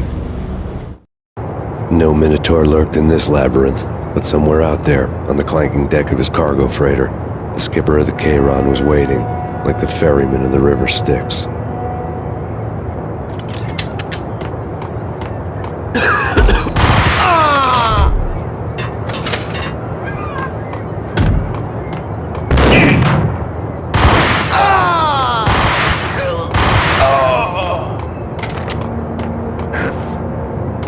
Both of them.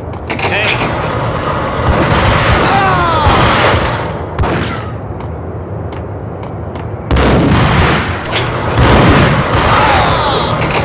Hold it.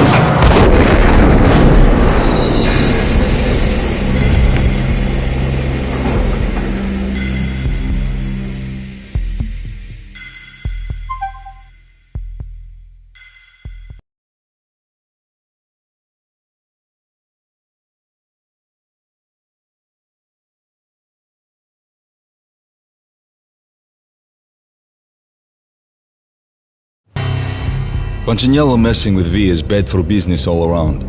But that's not... No Minotaur lurked in this labyrinth, but somewhere out there, on the clanking deck of his cargo freighter, the skipper of the Cheiron was waiting, like the ferryman of the river Styx.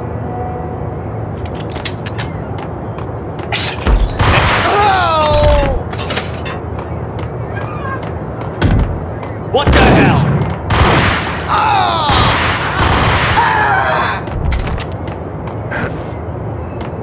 Both of them beaten to a pulp. Eyes swollen. They couldn't see in the end. Swaying on their feet. Slipping on the blood. Money's worth. Brought tears to my eyes. Transcendental.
Hold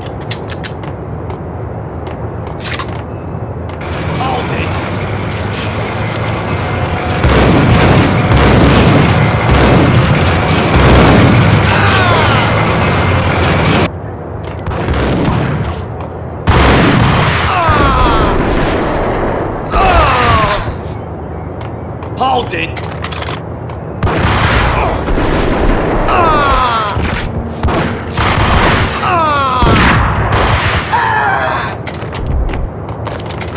Raise the bridge!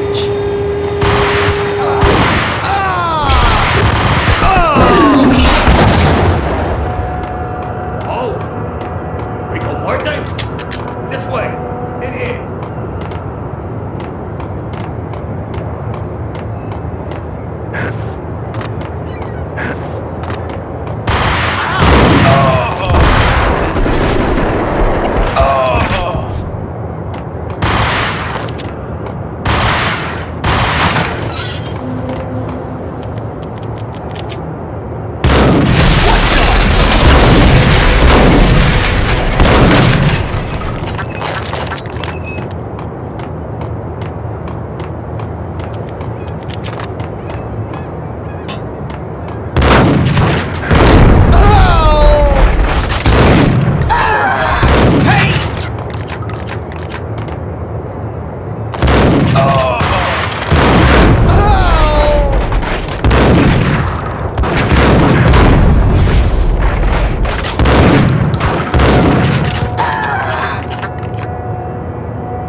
I doubted the letter was a receipt.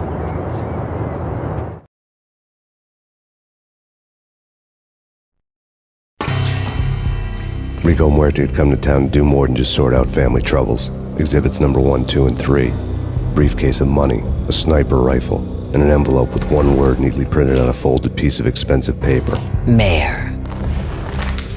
It didn't sound like a mafia contract at all. It was too cold and too to the point.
sucker!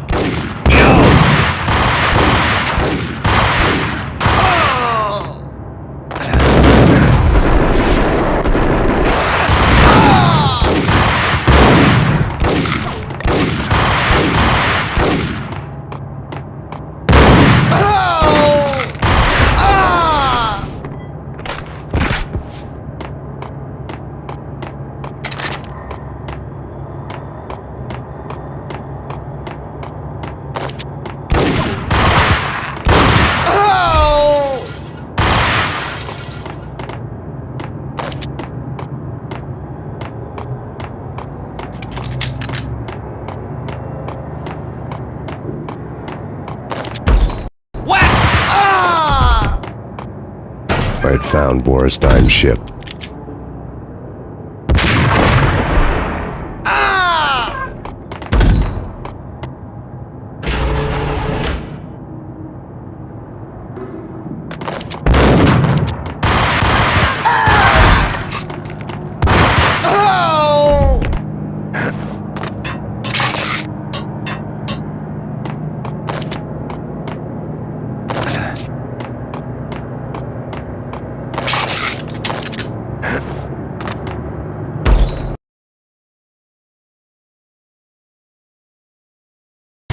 Rust had crept over the sides of the cargo steamer a long time ago. Boris Dime would be on board. I'd have to smoke half of his crew to even get near the gangplank. The guns were probably being kept in the hold, buried amidst the rats and oily water.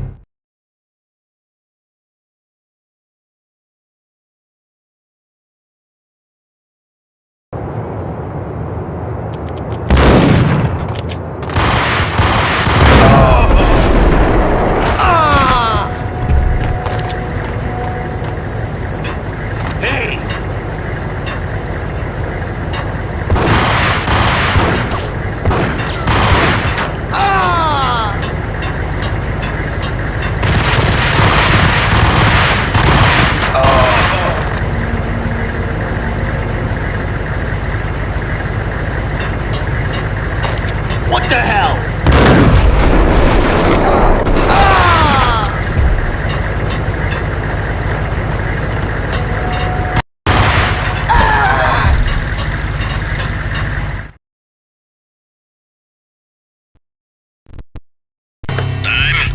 Angelo Puccinello here. Angie, tell me, how much did Dime cost you? I bet it was more than his name. Max Payne. Right the first time. You're dead, punk. You sure you're not confusing me with Boris here? But you are right, of course. Pretty soon we should get together and have a talk. You son of a... Pissing Punchinello off was a dangerous game, but when people get mad, they make mistakes. I should know. That's where I wanted Punchinello, mad enough to trip over his own feet, preferably into a grave.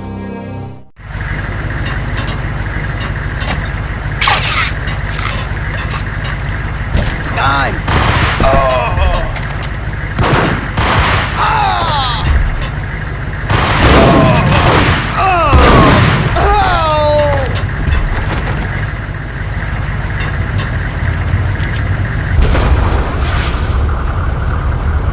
Tell the devil that Dime sent you.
time!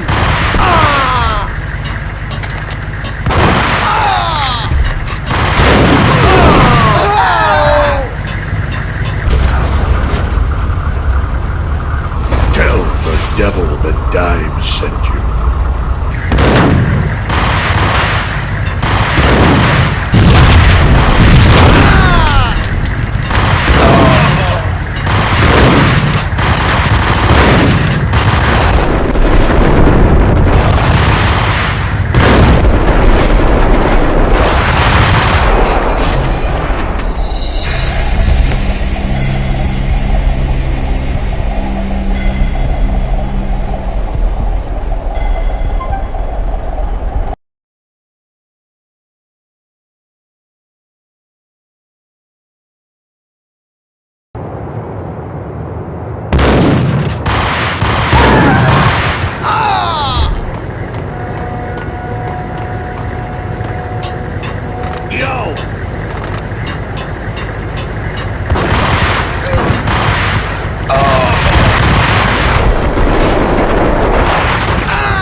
Devil that Dime sent you.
Did you get everything you need? Check.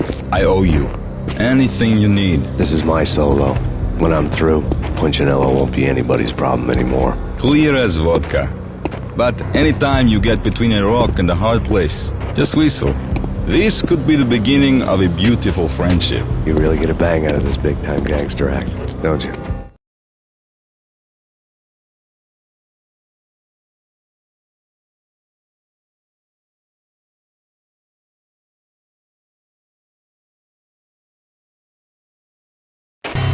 Even with all this firepower, I figured I couldn't get to Punchinello at his manor.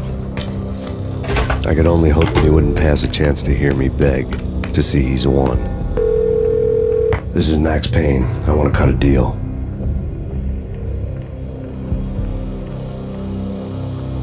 Payne, you're a dead man. That's what everybody keeps telling me. I got your ship and her cargo. I want to meet. No pain, no gain. Capiche? You know my restaurant? Yeah, I know it. 1 hour. Punchinello's restaurant had seen better days. Snow was falling like ashes from post-apocalyptic skies, but that was outside. Things would soon get hot in the Don's restaurant. I knew it was a long shot, Angelo Punchinello actually showing up, but there was no crime in hoping.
was mutual.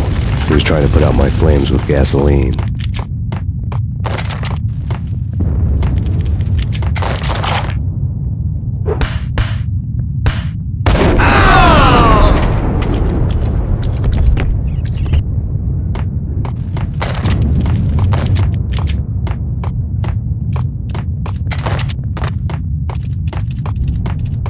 The mobsters have been guarding a real treasure.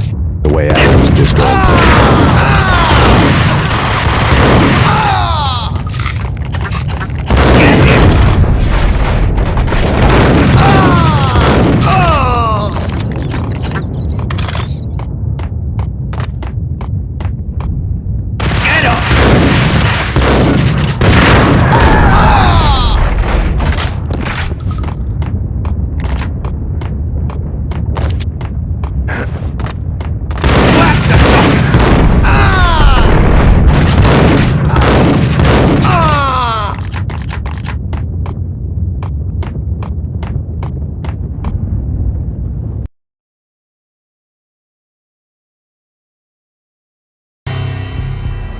Vlad had seen my smoke signals. The Mercedes was revving to go, almost drowning out the Banshee well of the sirens. You coming? We'll drop you off at the Punchinello Manor. Sounds good to me. When this is over, look me up. I could use a professional like you. I'll keep that in mind.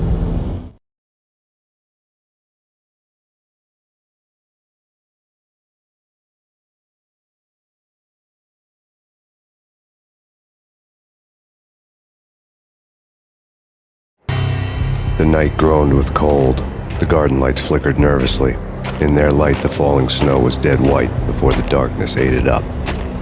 I had heard the stories. The trio were mad dogs. They'd have hung the heads of their enemies over the manor gates if the capo had only let them. Punchinello wanted Payne. He'd see the pain.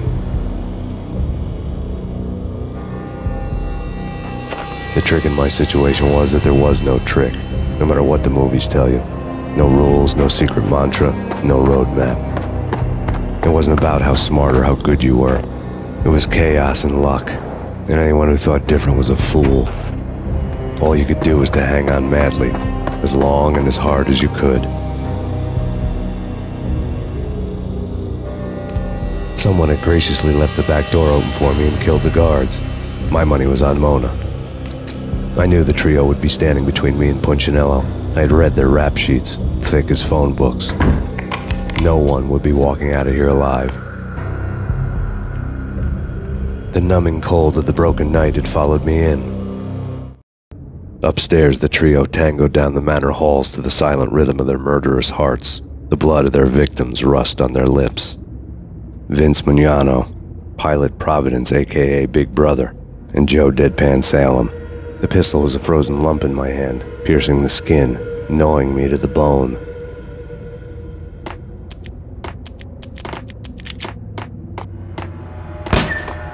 In death, the thug had been promoted to messenger.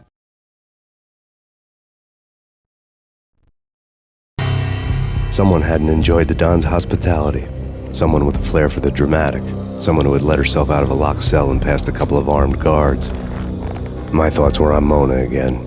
I could only hope she was a good enough gambler to walk away while she was still winning, before she'd run into the trio.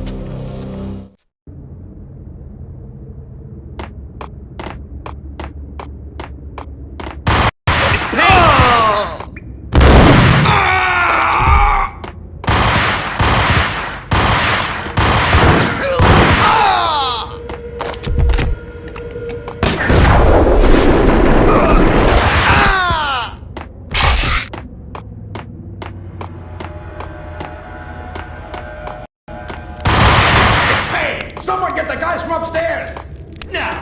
No one's going anyplace. Too late for that. He walks in, we waste him. Vinny and Joe and Pilot won't get the credit for this kill.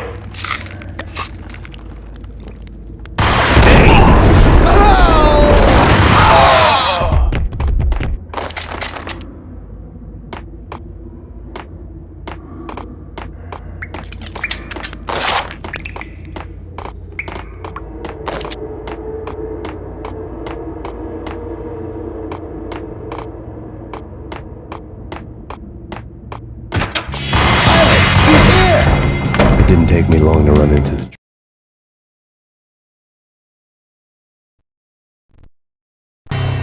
The word on Lisa Punchinello was that she was a bit of a witch. The tarot cards on the kitchen table fit the picture. They weren't my kind of cards, but I was willing to take a crack at the hand Mrs. Punchinello had dealt. The first card was the Tower. Maybe that was supposed to be the Manor. It got easy after that. The devil was the master of the house, and death was me, coming for him. Trio.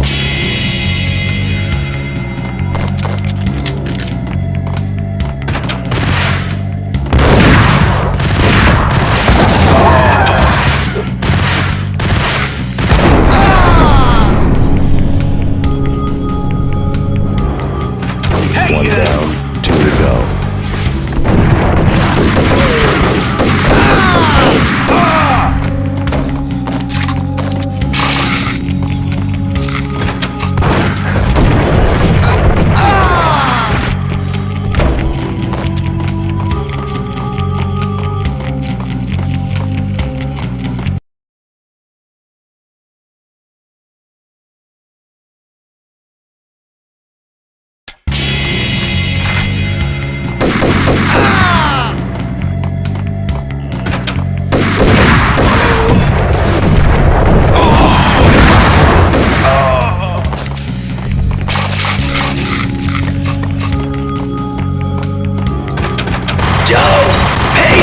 Take care of him! I want him dead!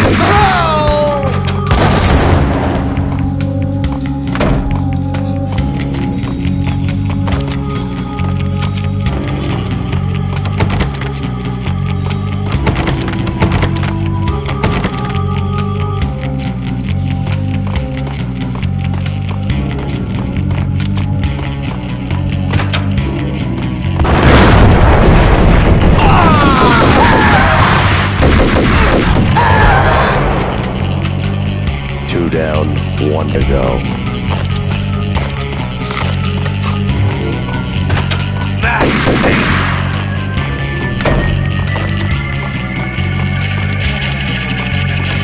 Don't stop at him!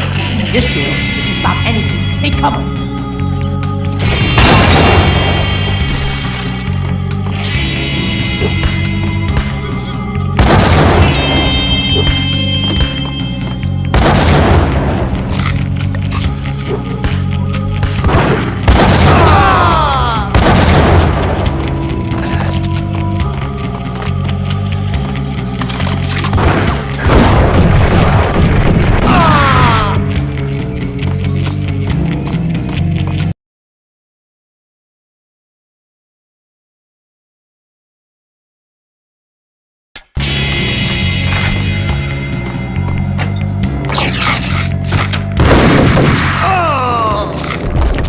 It was too late for her.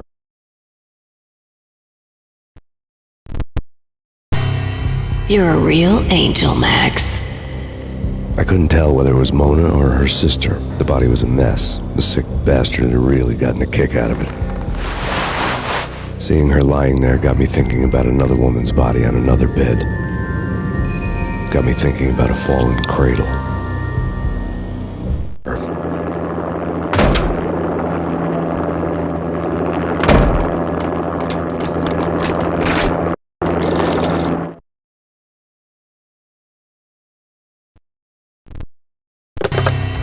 Max Payne. Talk to me. Alfred Woden. You've got company. An armed helicopter just landed on the manor grounds. You must hurry. The more the merrier. Vince Mugnano.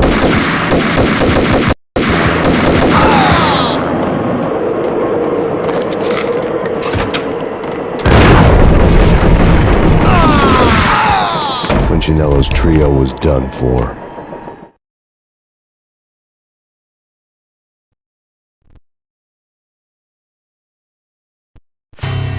Outside my door. Hurry. He's coming for me. You gotta hurry. Please. I could hear Punchinello on the phone begging for help. He should have been saying his goodbyes. Punchinello was a pushover. The moment I stepped into the room, he folded like a deuce before a royal flush. No, wait. I was just doing what I was told. I couldn't refuse. She's someone high up, government maybe, I don't know. He was trying to buy more sand for his hourglass. I wasn't selling any. No, I told him not to.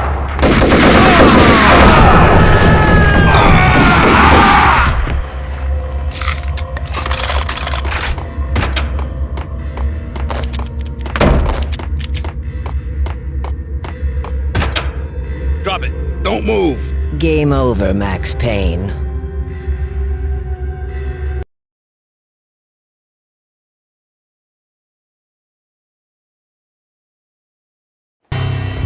I could tell when I was outgunned. It was time to take another beating. The mystery witch was a real barracuda. Trouble on dagger heels, a smoking assault rifle in her hand, and an army of killer suits behind her. How sweet. I get to kill two birds with one stone. Sooner or later, it was going to catch up with you. Mr. Payne, it's time to show you the benefits of my brew. Be a good boy now. You'd find that Lady Luck was really a hooker. You were fresh out of cash.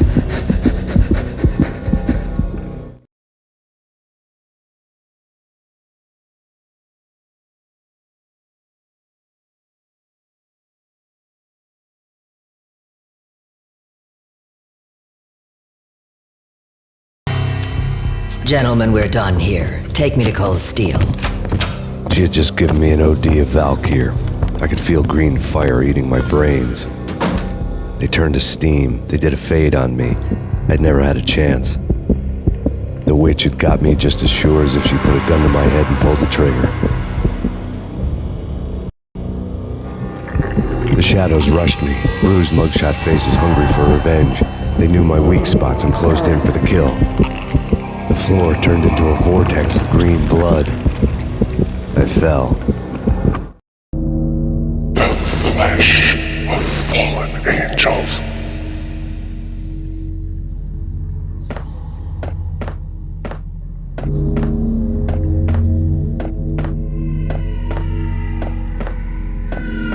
Who's there? Max? Max, is that you? Max? Where are you, Max? Please. No, please, Max, no. I'm sorry. Please don't, Max, no. No, please, God, no.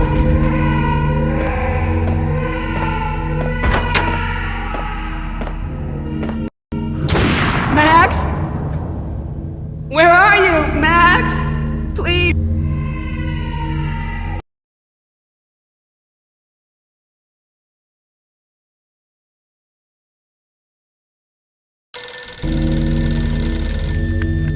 The letter was staring at me.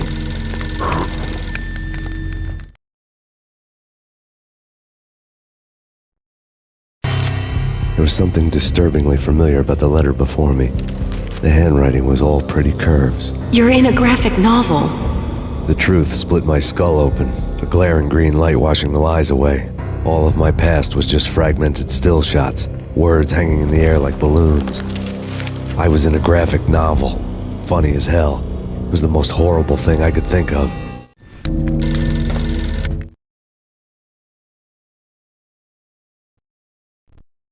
Bartender is shiny stuff and dreams are made of stooped necromancers. He sings like a banana wrist, having strayed too close to the constellations on their shaved skulls. It was a bad line in a prank call. Someone spouting insane babble. I couldn't make sense of it.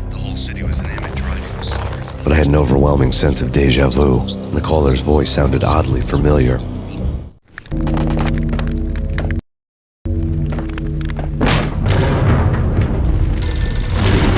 The weird piece of paper looked dangerous.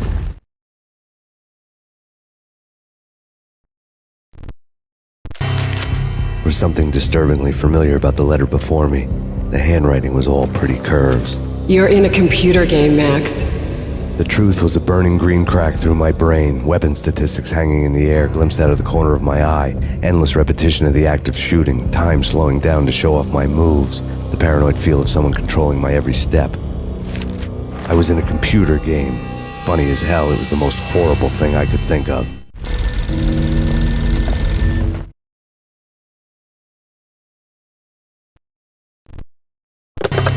Don't lose it. It's Valkyr. The drug. Snap out of it. Try to remember. It was a bad line in a prank call, someone spouting insane babble. I couldn't make sense of it. But I had an overwhelming sense of déjà vu, and the caller's voice sounded oddly familiar.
Max, something happened at the office today. A strange memo. Something about Vikings. Honey, I gotta run. You can tell me all about it this evening. Have a nice day, darling. The bullet holes were rubies on her chest, blood glowing on her ivory skin. She was so beautiful. The killer was smiling. The flesh of fallen angels.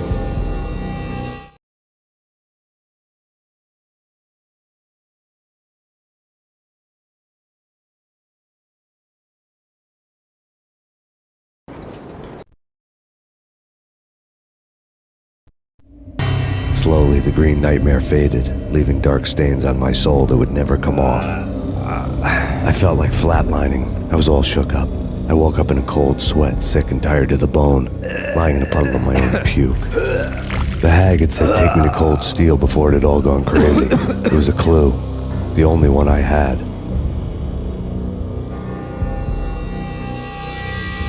It took me forever to crawl back to my feet and hit the road, but when I did, I drove straight to Cold Steel Foundry outside the city. There was a whole lot of action around the place for a freezing winter night. Trucks coming and going, men running. I had the drop on the mystery witch. She thought I was dead. I was on her blind side. I was going in. The bad trip had put me in a crazy mood, adrenaline pumping through my aching veins. Staggering on the mill roof in ice and snow and wild wind, I was a ninja. My kung fu was strong. I wasn't kidding anybody. At best, I was Superman on kryptonite about to fall through a skylight, down to where it was all going down. A half-abandoned industrial area in the middle of nowhere. The factory was a perfect front for any number of illegal activities.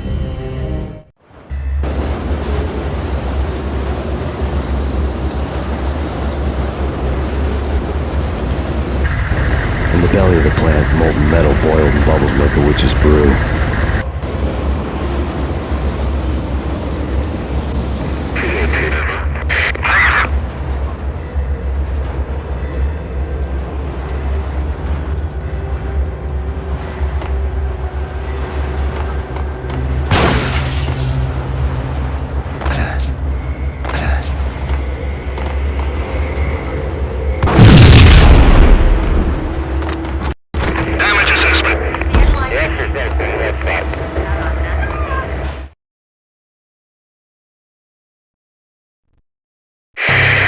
Life-threatening weather conditions. A record-breaking killer storm. In the city's history, vehicles stuck in snow. Heavy snowfall. Forecast shows severe weather is expected to continue. Out in the night, snow fell like confetti over the Devil's Parade. The storm was anything but over.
bet they sleep with their rifles. I bet they've given them names. I guess. So, you don't have a name for your gun? Hello? Hell no. You do? Well, yeah, kind of. Hey, let's hear it. Well, I call it Dick Justice. I rest my case.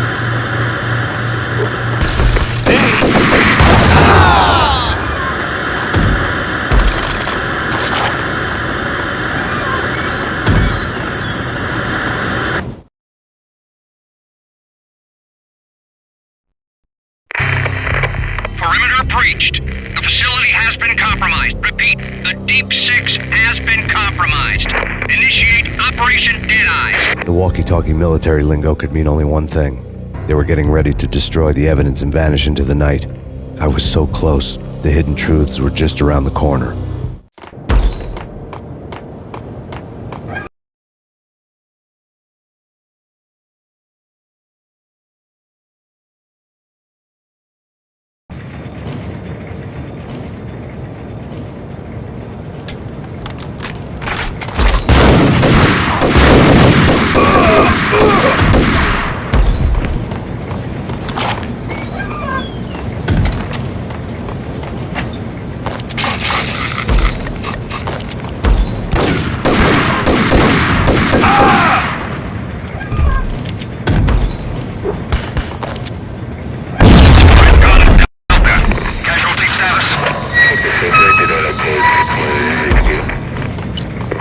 Obstacle in place.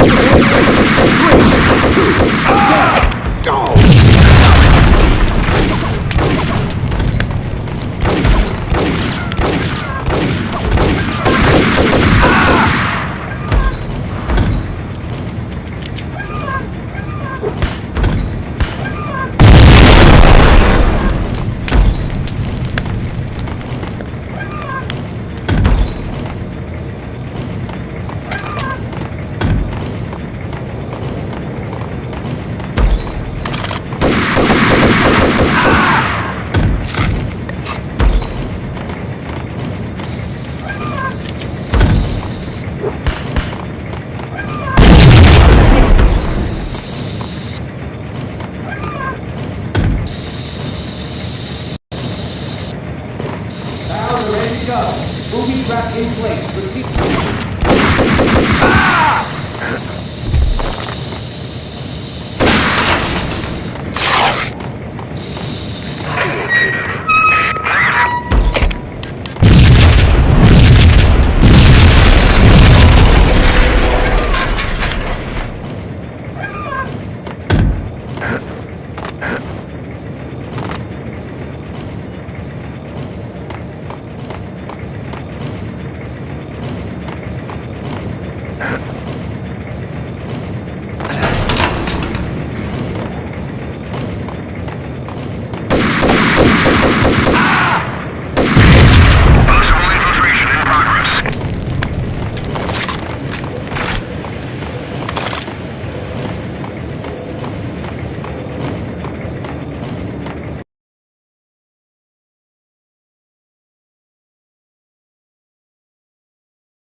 diagrams fill the control room screens, all but one.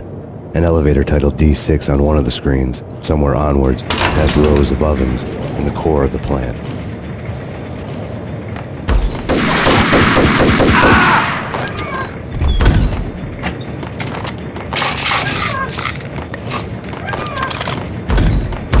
Move, move, move!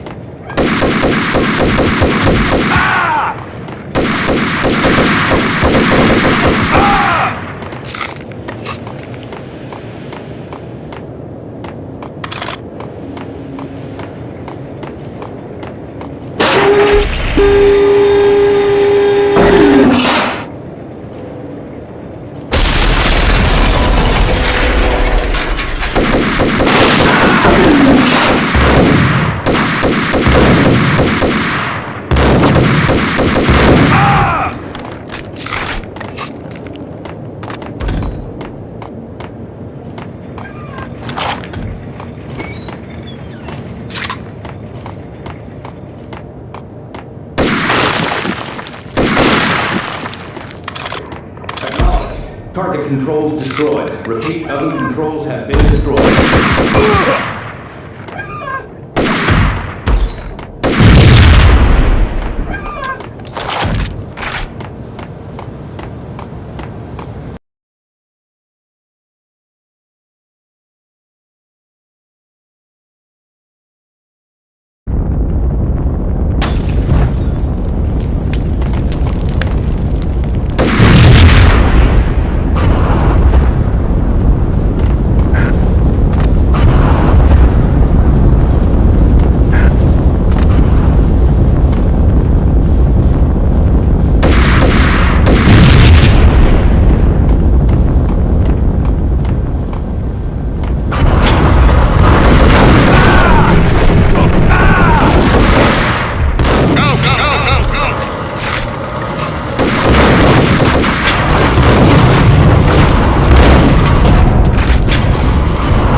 I had taken on the role of the mythic detective, Bogart as Marlowe, or as Sam Spade going after the Maltese Falcon to unravel all the mysteries. Following a path of clues to that final revelation, even if it would take me down to the cold, cavernous depths of a grave. You can't do this! My men are still inside! Do you have any idea why this is called Operation Dead Eyes?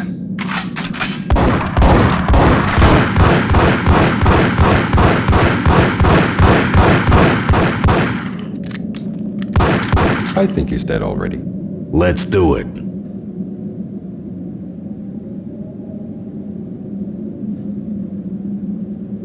Attention all personnel.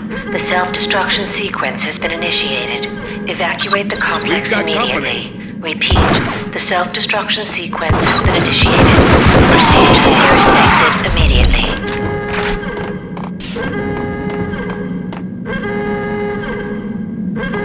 I had seen the logo on the floor before.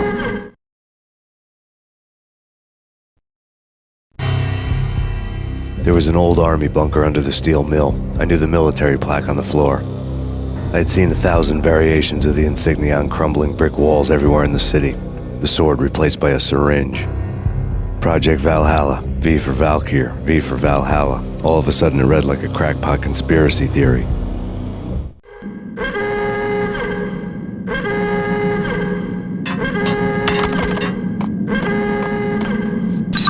Attention all personnel. Abort! Abort! The self-destruction sequence has been initiated!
The chemist had been using the workstation when he died. The half-life of the lab rat had ended online, his password blinking on the screen. 665, the neighbor of the beast.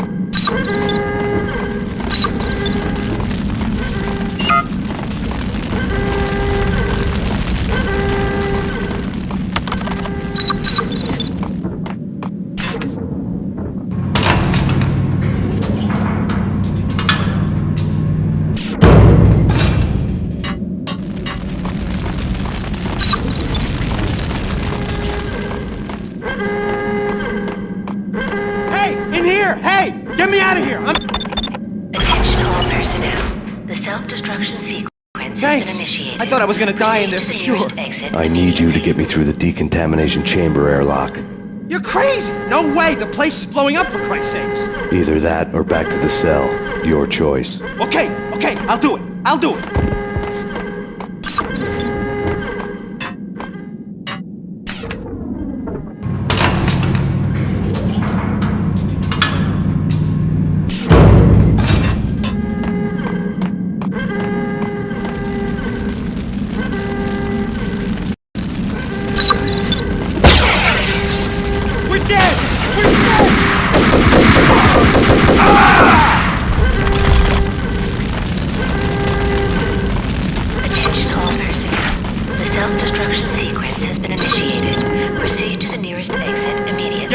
I'll punch you through. Decontamination in progress. We did a bad thing. Bad. Decontamination.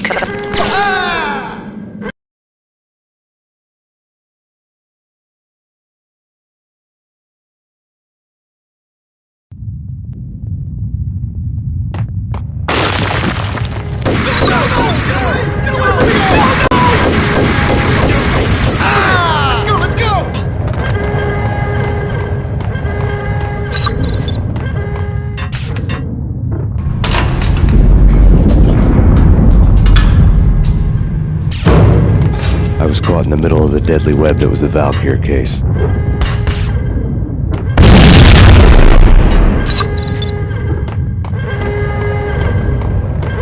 One of the lab terminals had the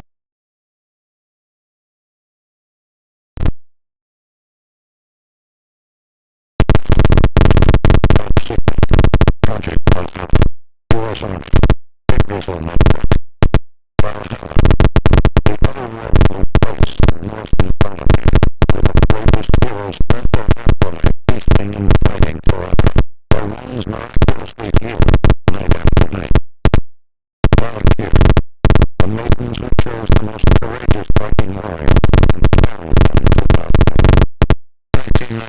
Project logo on the screen. The dagger-heeled woman had come and gone a long time ago. There was nothing more for me here. The bunker's name was acting as a self-fulfilling prophecy. Attention all personnel. The self-destruction sequence has been initiated. Proceed to the nearest exit immediately.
Piece together a jigsaw, and the final picture is you finishing that same puzzle. A mad, green-eyed killer standing behind you. An urban legend come true. The Project Valhalla test subjects had been the mad junkies who had murdered my loved ones. The rest was simple body count math. It all pointed to her. Ms. Valkyr. The factory went up in a fiery inferno behind me. All my leads were dead, turned to smoke and dust. I had lost my way. I hadn't slept in a million years.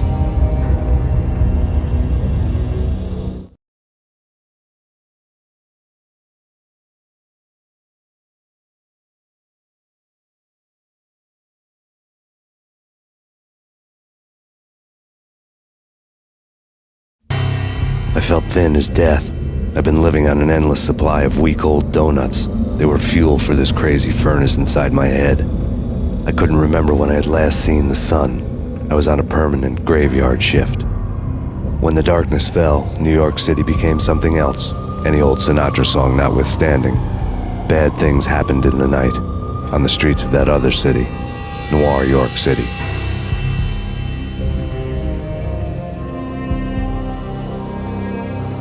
I was in an all-night diner, downing cup after cup of coffee that tasted like engine oil, when a new message from BB got me back on the killer track. What the hell happened at Roscoe Street? Maxie, I'm going out on a limb here. We need to talk this through, come up with a plan. 2:30 a.m., the Choir Communications Garage. The more I thought about Alex's murder and the frame-up, the more it felt like an inside job. I should have seen it coming. BB had sold me out, and now he wanted to finish what he'd started.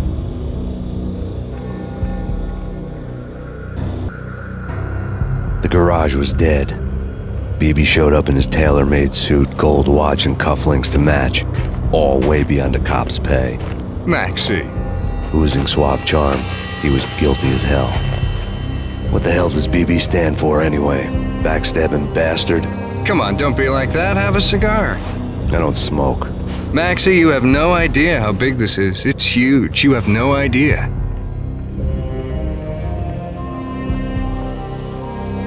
I think I do. You're a bribe-taking bent cop who sold out his partner. Those mobsters in the subway were a dead giveaway. Hard to miss. Bet it was exactly like this with Alex. Up close and personal. You can't win this one, Max. No, but I can make damn sure none of you do either. BB turned out to be another cardboard cutout bad guy.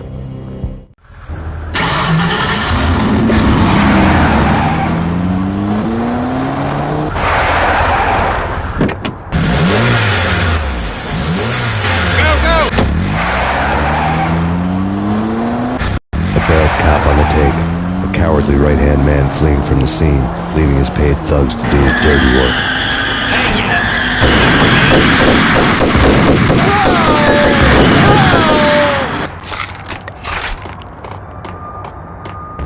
Payne?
reports of a fire at the Punchinello Manor in Westchester.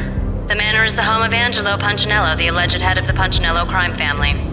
The police are now saying, contrary to their earlier statements, that Max Payne is still alive and at large.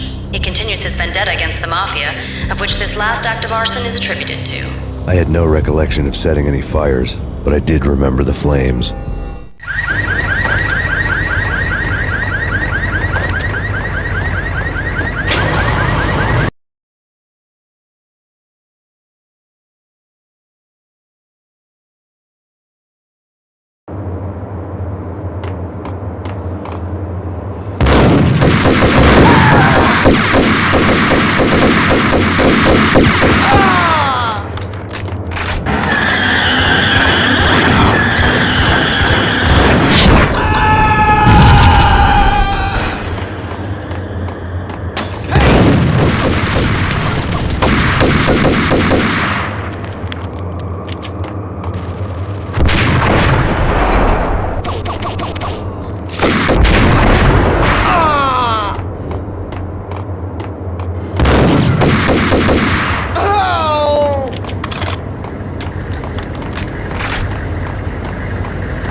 Payphone started to ring.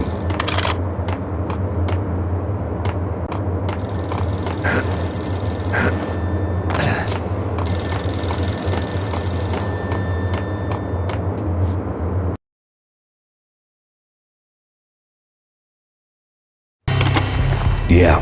Max Payne? Whatever does it for you. This is Alfred Woden. I can give you the name of your enemy. Come to the Asgard building presently. We are expecting you.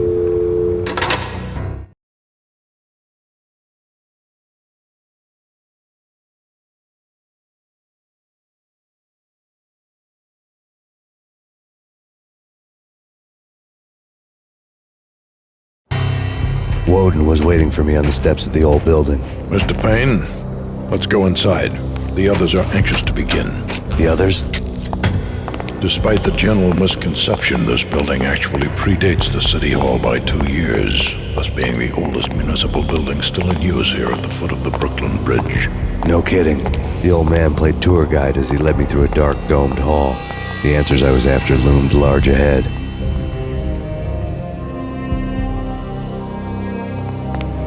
Mr. Payne, I would like to introduce you to my colleagues in what we call the Inner Circle. You've been watching too much X-Files. You have seen the files on Project Valhalla. We can fill the gaps, provide you with the information missing from those files. We were all involved in the early stages of the project during the Gulf War. What's the catch? We would very much like to blow this thing wide open, but our hands are tied.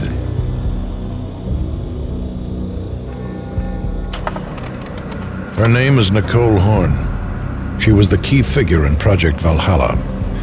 When the funding was discontinued, she simply refused to quit. She knew exactly what she had in her hands. Nicole Horn is the president of Acer Corporation. She has more than half the city in her pocket. This must be kept under wraps. If you try to go public with this, we will deny any knowledge. We need you to take her out. Afterwards, we can protect you. Make all the charges go away. That was the cue for the killer suits to kick in the doors and swarm inside. It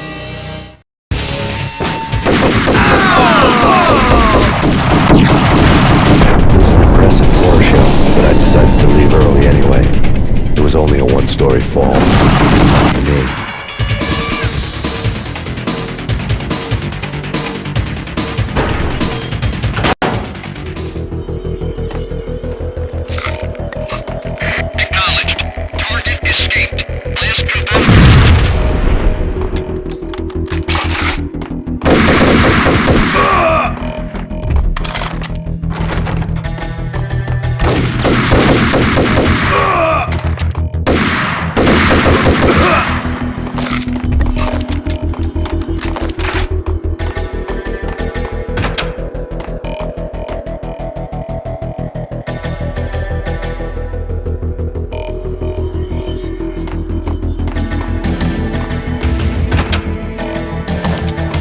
One of the monitors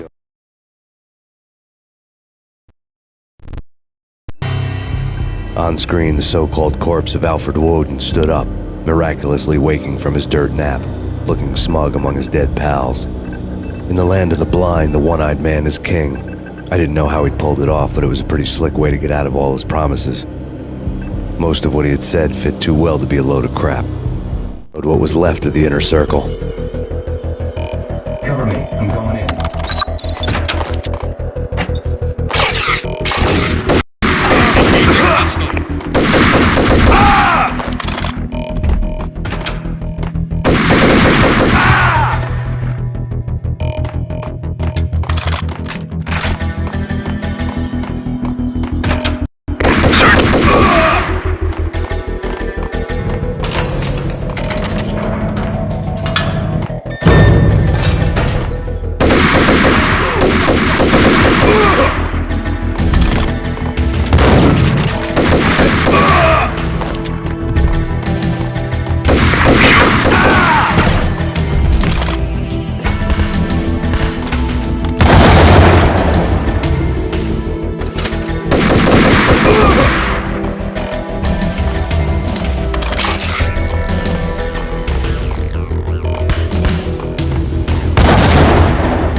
And what is your answer to those saying that he's actually providing a service long overdue to the city?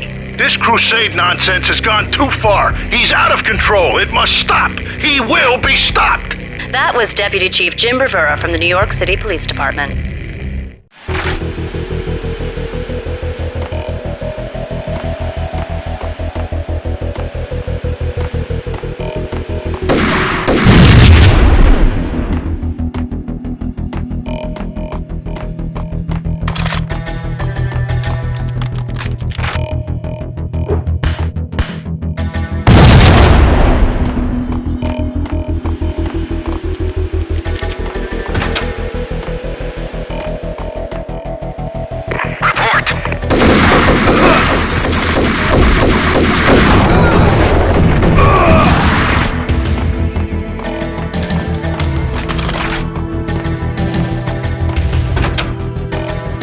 The videotape lay on the desk.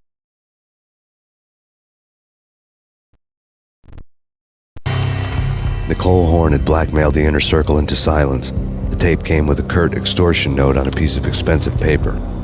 I remembered Candy Dawn taping her clients in action on the side, selling the tapes to the highest bidder.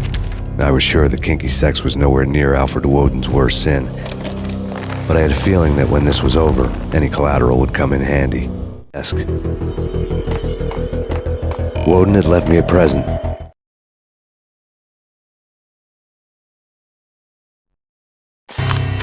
Woden had taken care of my mission preps with military precision. The critical areas in the Acer Corporation headquarters blueprints were circled in red. The president's office was at the top of the building, right below her penthouse suite. The elevators were controlled by a security computer, part of the mainframe located underground below the building. The high-rise was sealed as tight as a sci-fi fortress.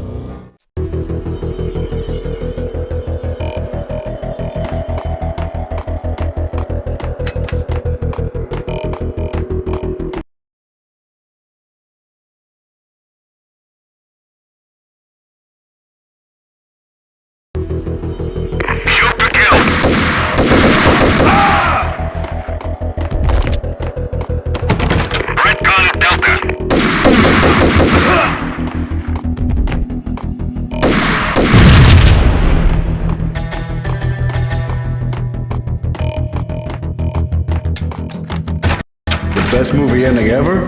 Gotta be Butch Cassidy and the Sundance Kid. A hero's end, going out with guns blazing. Never heard of it. No? Okay, newer stuff then. The Usual Suspects, where Spacey walks out of the police station and suddenly loses his limb. Or hey, Seven, where Brad Pitt gets to that head-sized blood-soaked cardboard box. Now I know. Freaking zombie demons from outer space. Drowning in blood was cool. Oh, why do I even bother? Sometimes, honestly, I don't know. What the hell?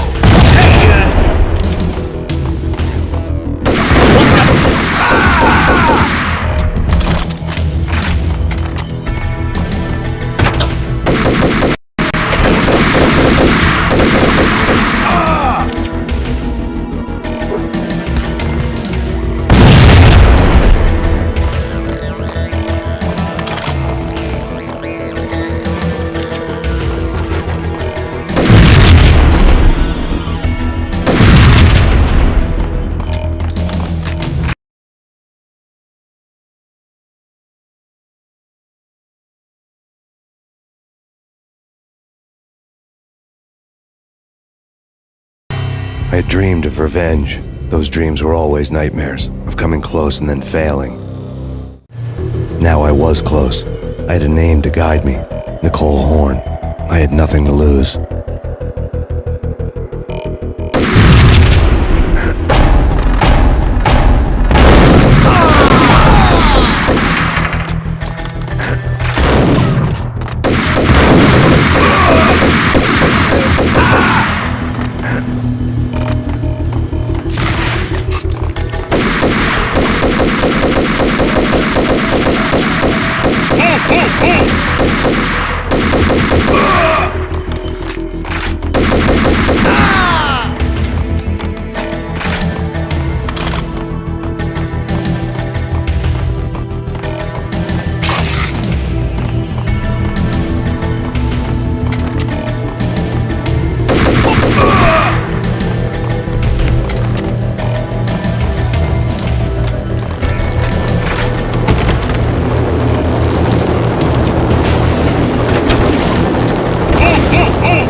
CIA, FBI. You've seen one, you've seen them all. Sure, good for a practice run. But this, working for her, oh, this is the real thing. The money's astronomical. And best of all, you get to kill any scumbag who gets in your way. License to kill, like James Bond.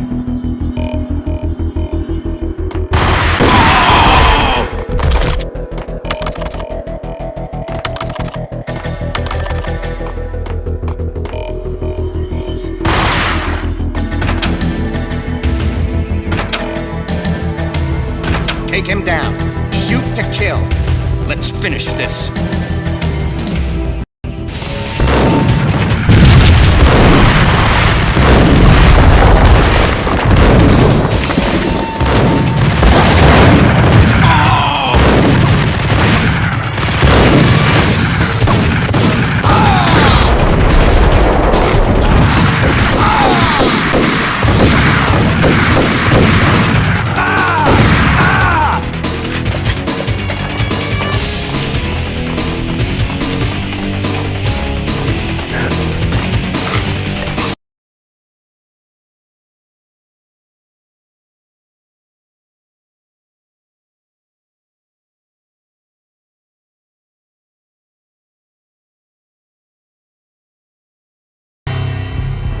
Mine wasn't the most original approach to the problem. It wasn't as if it hadn't all been done before. An eye for an eye, the first principle of revenge. Old as dirt, still going strong. The cardinal rule in going after someone with an intention to kill was not to make it personal, which it almost always ended up being anyway. It did with me.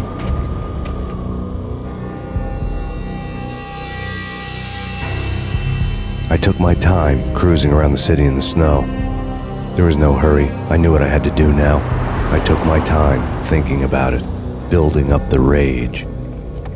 When I was ready, I parked the stolen wheels at the front entrance of the Acer Corporation headquarters. Got out, got in, got cracking. I had a bullet with Nicole Horn's name on it. I had 10,000 bullets with the Hag's name on them. She had ultra-high-tech security systems, enough mercenaries and weaponry to start World War III. There was no fear. New York disappeared behind a veil of snow. I had crossed the threshold. This was her domain, sleek and sexy and soulless, all glass and steel. A place of color-coded security key cards, metal detectors, and surveillance systems.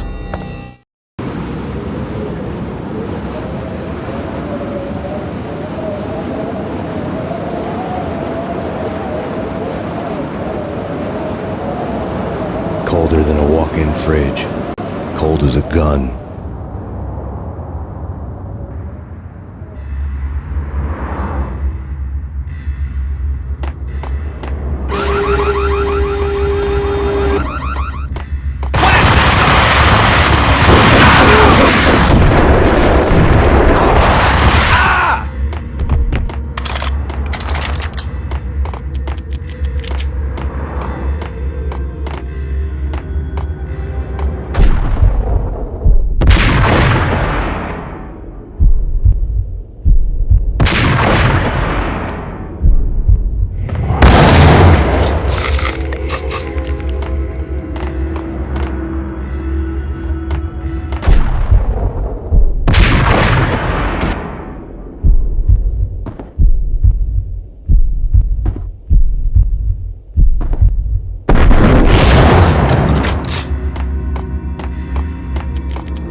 Max, we gotta stop meeting like this.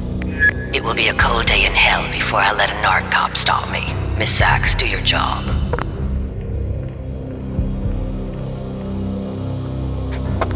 Relax, Max.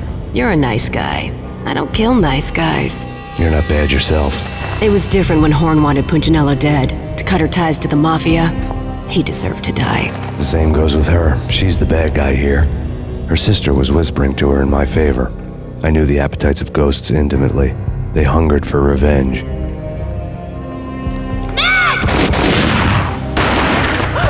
No! A gunshot boomed and she fell down in slow motion. She was a nice girl, not really a stone-cold killer. And now she was stone-cold dead. Like religious fanatics or loyal samurai, Horn's private army was coming at me. Contact! Contact!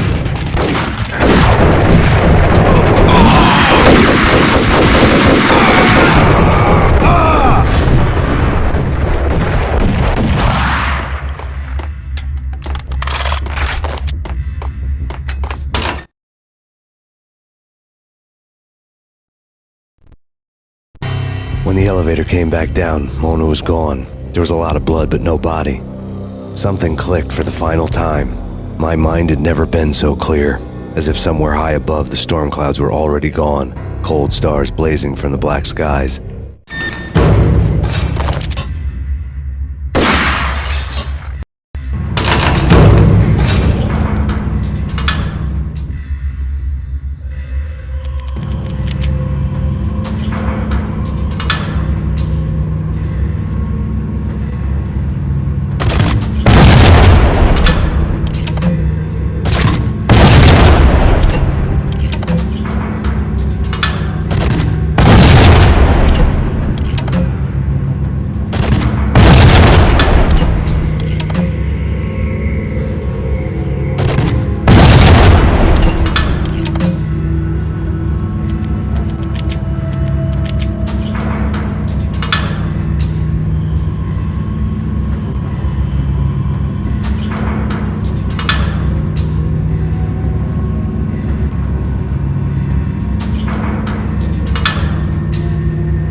You know what I'm talking about. In all the cool action movies, and I'm talking about the coolest of the cool, it always seems like time slows down in the middle of the action. You know, you can see the bullets flying through the air, the hero dodging in slow motion.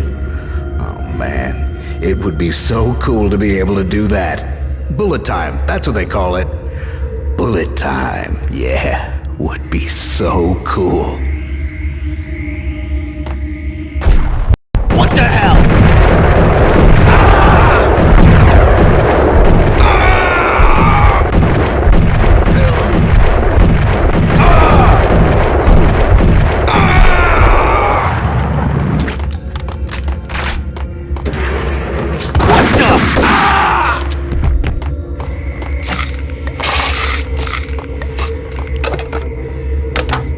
I had elevator access to the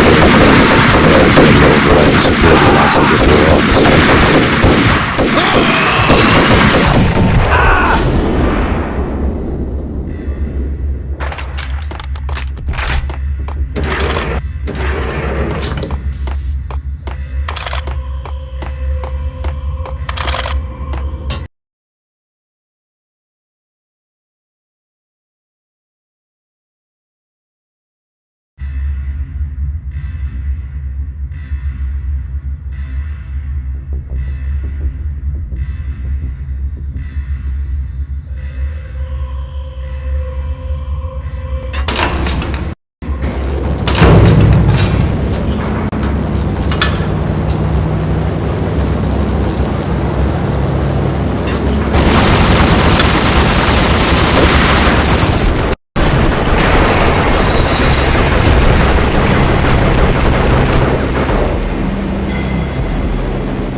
guardian, inhuman and flawless. It was stalking me.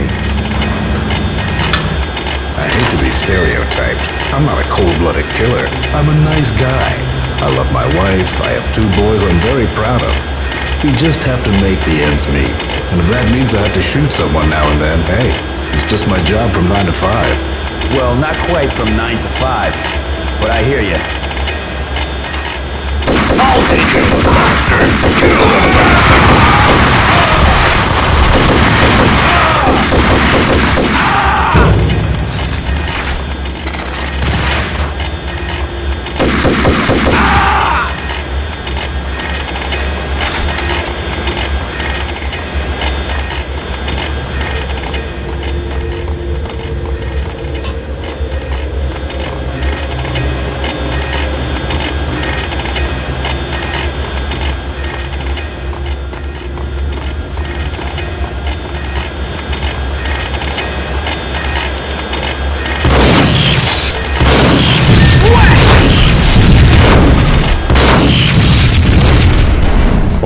Locks were now offline.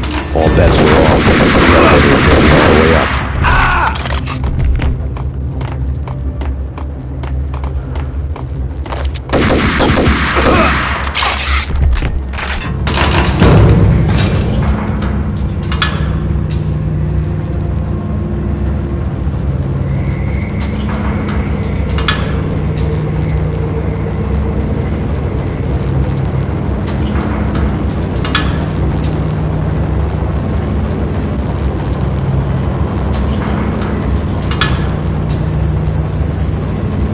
Seen from this height, the night seemed to stretch on to eternity. A hint of desperation had crept into the snowstorm, as if it was trying to get it all out before the end.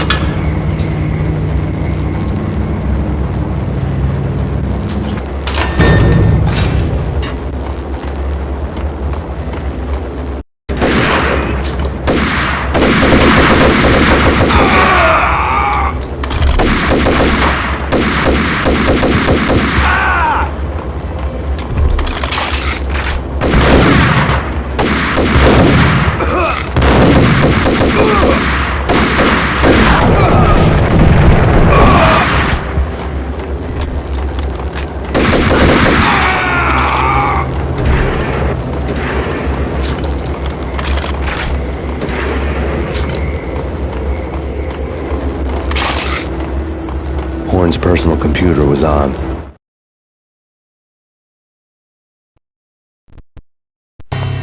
Next to the printer was a neat stack of expensive paper. Hacking through Horn's computer would have unearthed files of criminal plans, strategies for world domination, spy helicopter reports, illegal wiretap recordings, internet porno, all of the above. Take your pick. I really didn't care anymore. I had seen too much of it already.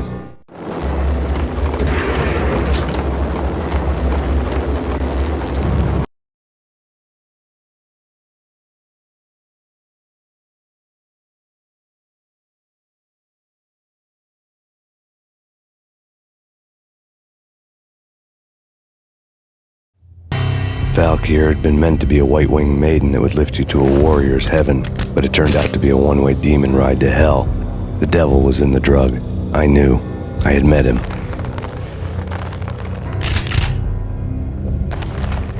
And now I was gonna kill her.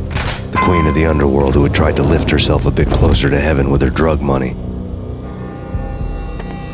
No begging, no bribes. She knew better. Honor among killers. We who were about to die, both of us knew how this would end, in pain and suffering. All this because your wife stuck her nose into things that were none of her business. The cops were coming to take me away. The sirens were like a bad conscience I couldn't shake. It's ridiculous you've made it this far. You won't be alive when they get here. Stop him!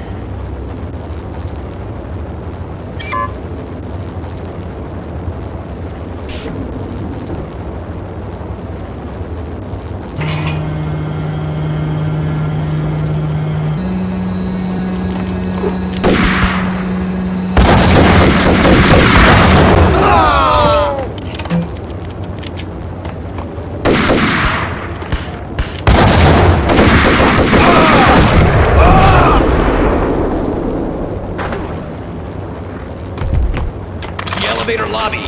Get us back up now. Max Payne, this is futile. A waste of time. The deaths of your wife and daughter were necessary. Inevitable. It is done. You cannot bring them back. Nothing you do will make it any better.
Max Payne, you are fighting a losing battle. You cannot survive this. You will die. Stop fighting. Make it easy for yourself. Accept your fate. You will die here.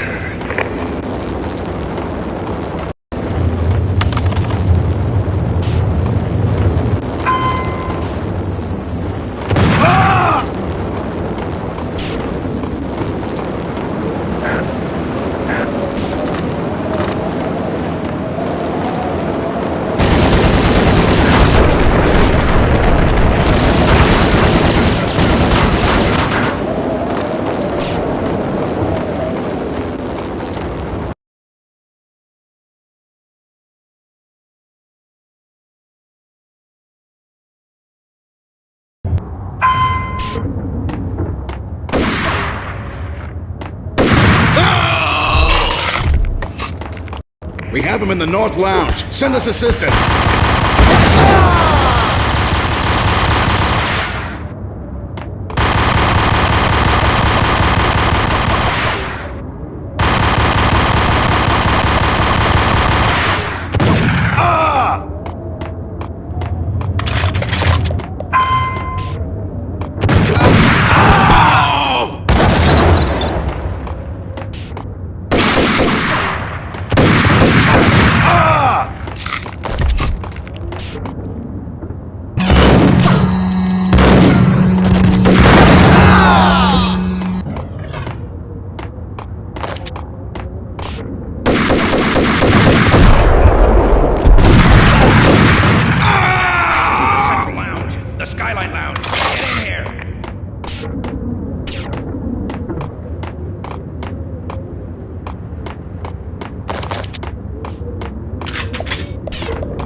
What do you mean he's unstoppable?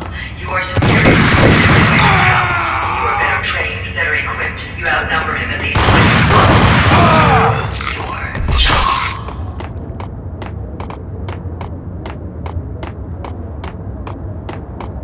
Not a step further. End it here.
She's on board. We're out of here as soon as the wind dies down. Don't like the look of that mast.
They were all dead. The final gunshot was an exclamation mark to everything that had led to this point. I released my finger from the trigger.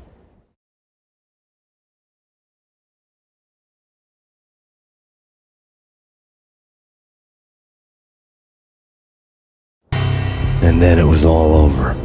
The storm seemed to lose its frenzy. The ragged clouds gave way to the stars above. Max Payne, this is Deputy Chief Jim Bravura from the NYPD. We've got the building surrounded. Throw down your weapons and lie down with your hands behind your head. A bit closer to heaven.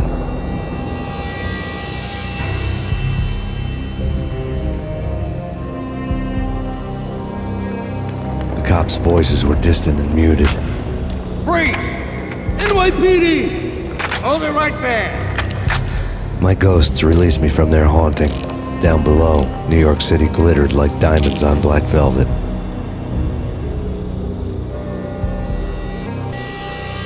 You gave us one hell of a ride. Take him down to Central Booking. You heard the man. Woden was there in the crowd, standing by the sidelines. It wouldn't be over till the man with the patch would say so. He'd say the right words. I knew he would. He'd better. Woden grinned smugly. It was the grin of a winner. That made two of us.